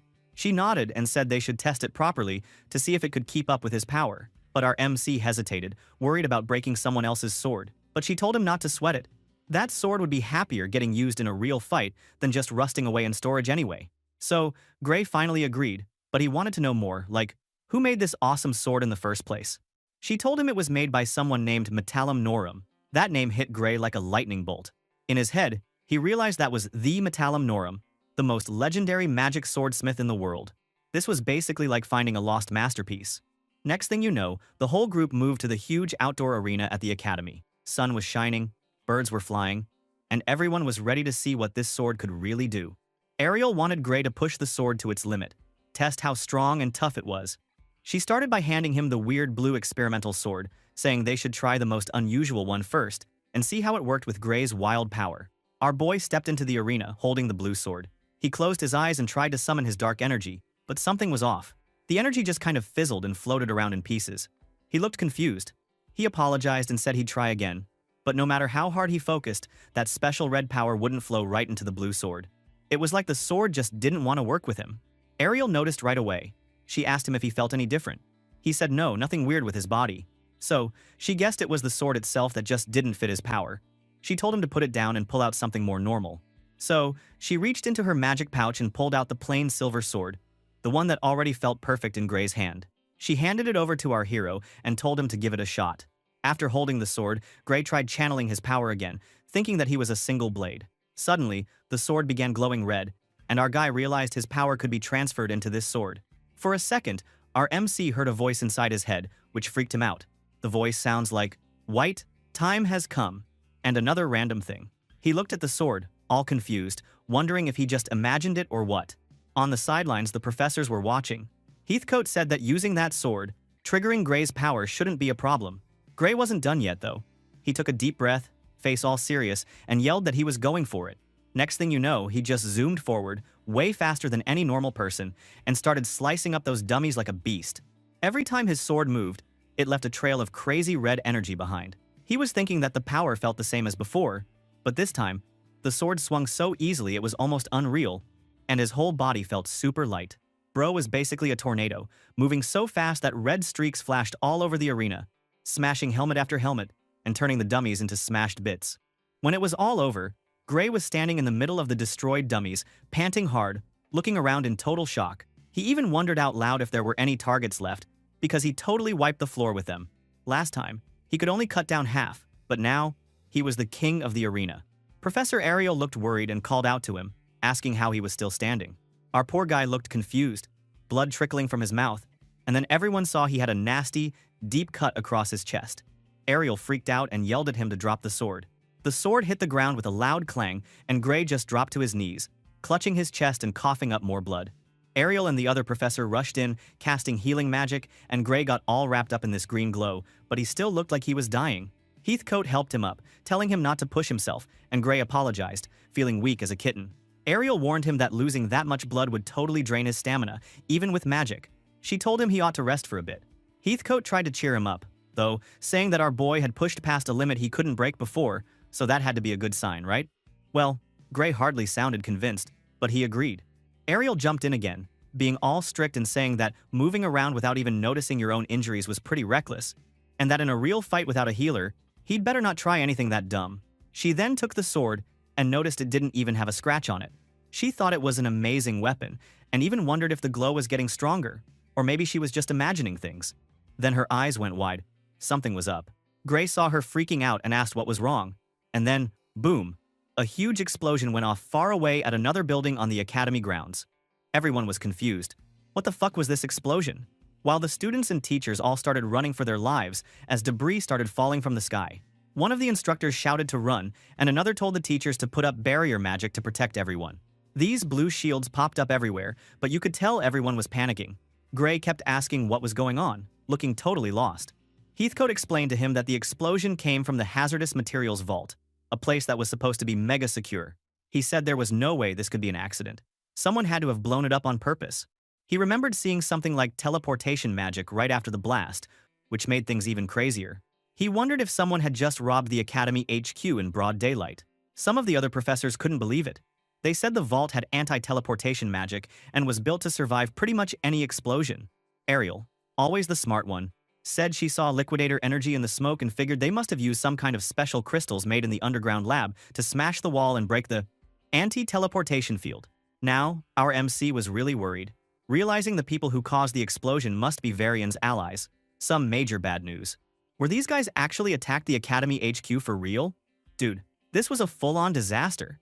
After the big explosion, Ariel was drawing some complicated stuff on the board. She said they found out that a bunch of items were actually stolen from the vault. And even though the Academy didn't want to give her the details, she pointed out that there was no way some random outsider could have pulled off an explosion like that. She kept drawing, looking all serious, and explained that whoever did it managed to blow up the teleportation inhibitor and escape, so this had to be an inside job. No mystery about it. Our MC just stared at her, looking like he was about to lose his mind. He told her that he couldn't believe it. But Ariel, being the blunt professor she was, told him that maybe the Academy was not so trustworthy anymore, or maybe it had never been. That hit hard, bro. Gray started thinking out loud.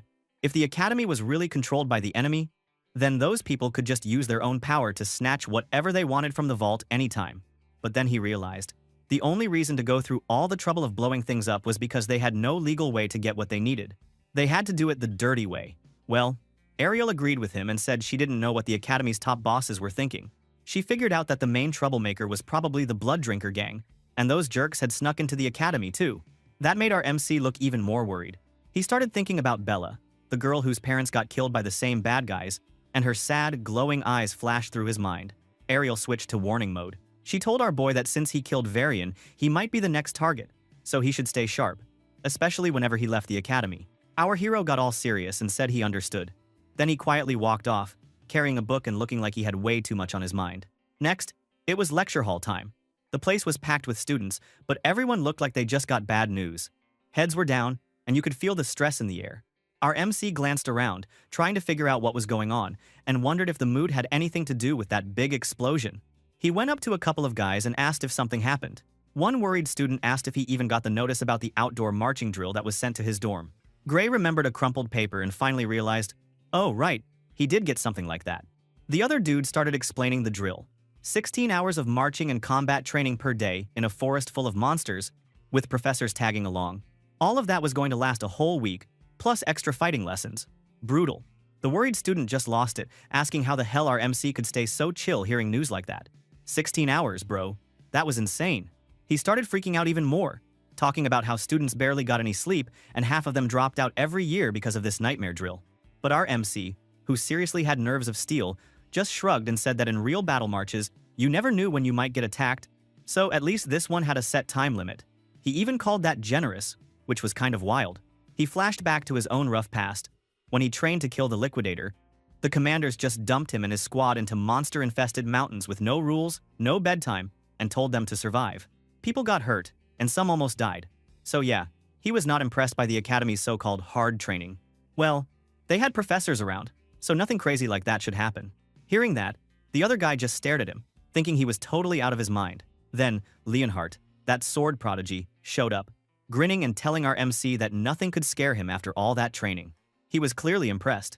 Our MC just smirked. But honestly, seeing everyone freak out put him on edge too. He figured there had to be some hidden danger, so he decided he'd better stay strong, just in case.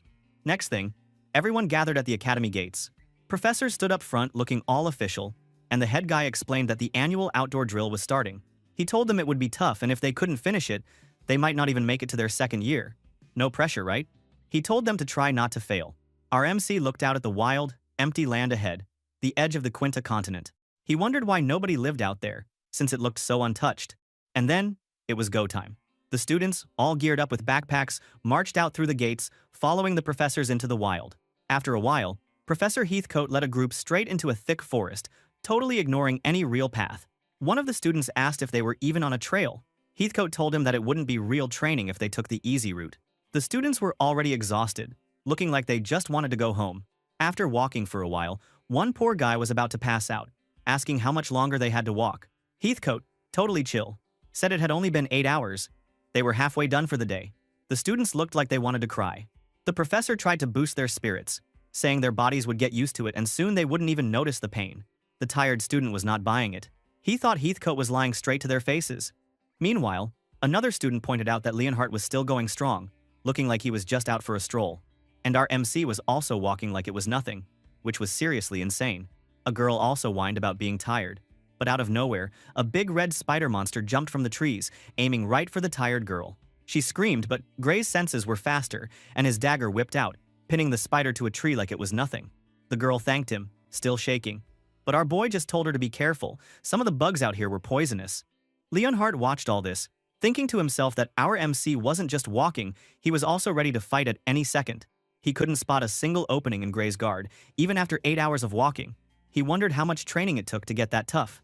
Meanwhile, our MC kept moving, thinking that his stamina was still holding up thanks to his hardcore training from before he traveled back in time.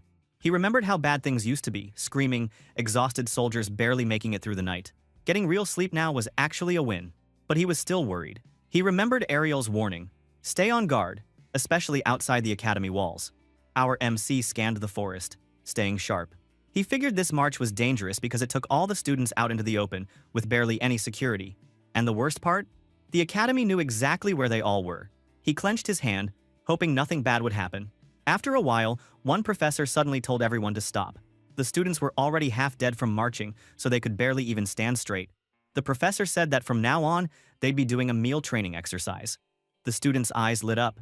Dude, you should have seen the looks on their faces. Everyone was picturing roasted meat, stew, fried chicken, all sorts of tasty stuff. People actually started cheering like they'd just won the lottery. But not Gray. He just stood there, looking serious and suspicious.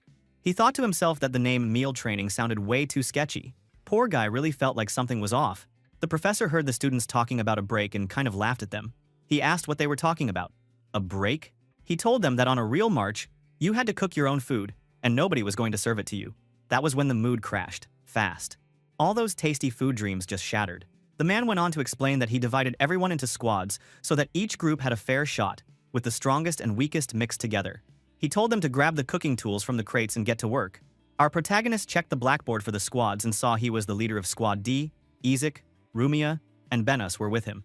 He got all nervous, thinking there was no way anyone wanted to listen to the guy with the special divine eye slot. He really thought his team would totally ignore him. But then Isaac, this chill dude with reddish-brown hair, shook Gray's hand and actually smiled. The whole squad was super friendly and told Gray they were glad he was in charge. Well, our boy honestly did not see that coming. He even thought they'd say they didn't want to follow someone who didn't even take the regular entrance exam. But Benus said after seeing that crazy inter-year match, there was no way anyone else could be squad leader. Rumia and Isaac agreed. Gray was easily the most reliable. Our boy was a little stunned, but hey, maybe things weren't so bad. Ezek handed Gray their crate of gear and asked what they should do next. Gray realized that people here really respected strength. He remembered how everyone's attitude changed after that big fight of his and decided the academy was all about merit. If you could fight, you got respect. Someone raised his hand and called out to the professor, pointing out that there wasn't any food in the boxes, just a pot and a way to make fire. The professor looked at them and said that in a real march, they might not even get tools, never mind food. He told them having a pot was already pretty generous. That shocked everyone. The student just stood there, mouth open. Like, what the hell? Leonhardt tried to argue, saying that in modern operations, they always had magic storage and logistics, so there should be food. Well, the professor agreed, but said that only happened when things were planned. If something went wrong, like a sudden emergency, or if the person carrying supplies got killed, they'd be stuck with nothing. He pointed out that magic storage bags were super valuable, and most people had to carry their own gear, just like now. He finished by asking if anyone wanted to die without being able to do anything for themselves. That shut everyone up pretty fast. Meanwhile, Gray looked at his own flat, black storage bag and realized how rare these things were. He had just accepted it, thinking it was a basic sword bag. Our hero really had no idea how spoiled he was. But then the professor dropped some good news. Sort of. He said the forest was full of monsters, and the only reason they hadn't been attacked yet was because he used monster-repelling magic. But now, he was removing the spell. From this moment, they'd need to find their own food. He told them to leave their bags and wish them luck. The man snapped his fingers, and magic energy spread out like a wave, fading into the trees. The students all looked around, suddenly way more nervous now that the protection was gone. Suddenly, Isak turned to Gray and asked what the squad should do. Our boy didn't even hesitate. He told them they had to hunt monsters and eat them. Like, what else could they do? He explained that he'd been paying attention during the march and had seen footprints and droppings, so there were definitely small and medium monsters around. They should be able to handle those with just swords. Benes and Rumia looked kind of freaked out, thinking this meant straight-up combat. Rumia was worried it'd be impossible to even find monsters in such a giant forest. But Gray stayed chill and said that if the monsters ate meat, all they had to do was wander around and wait. They'd basically be the bait.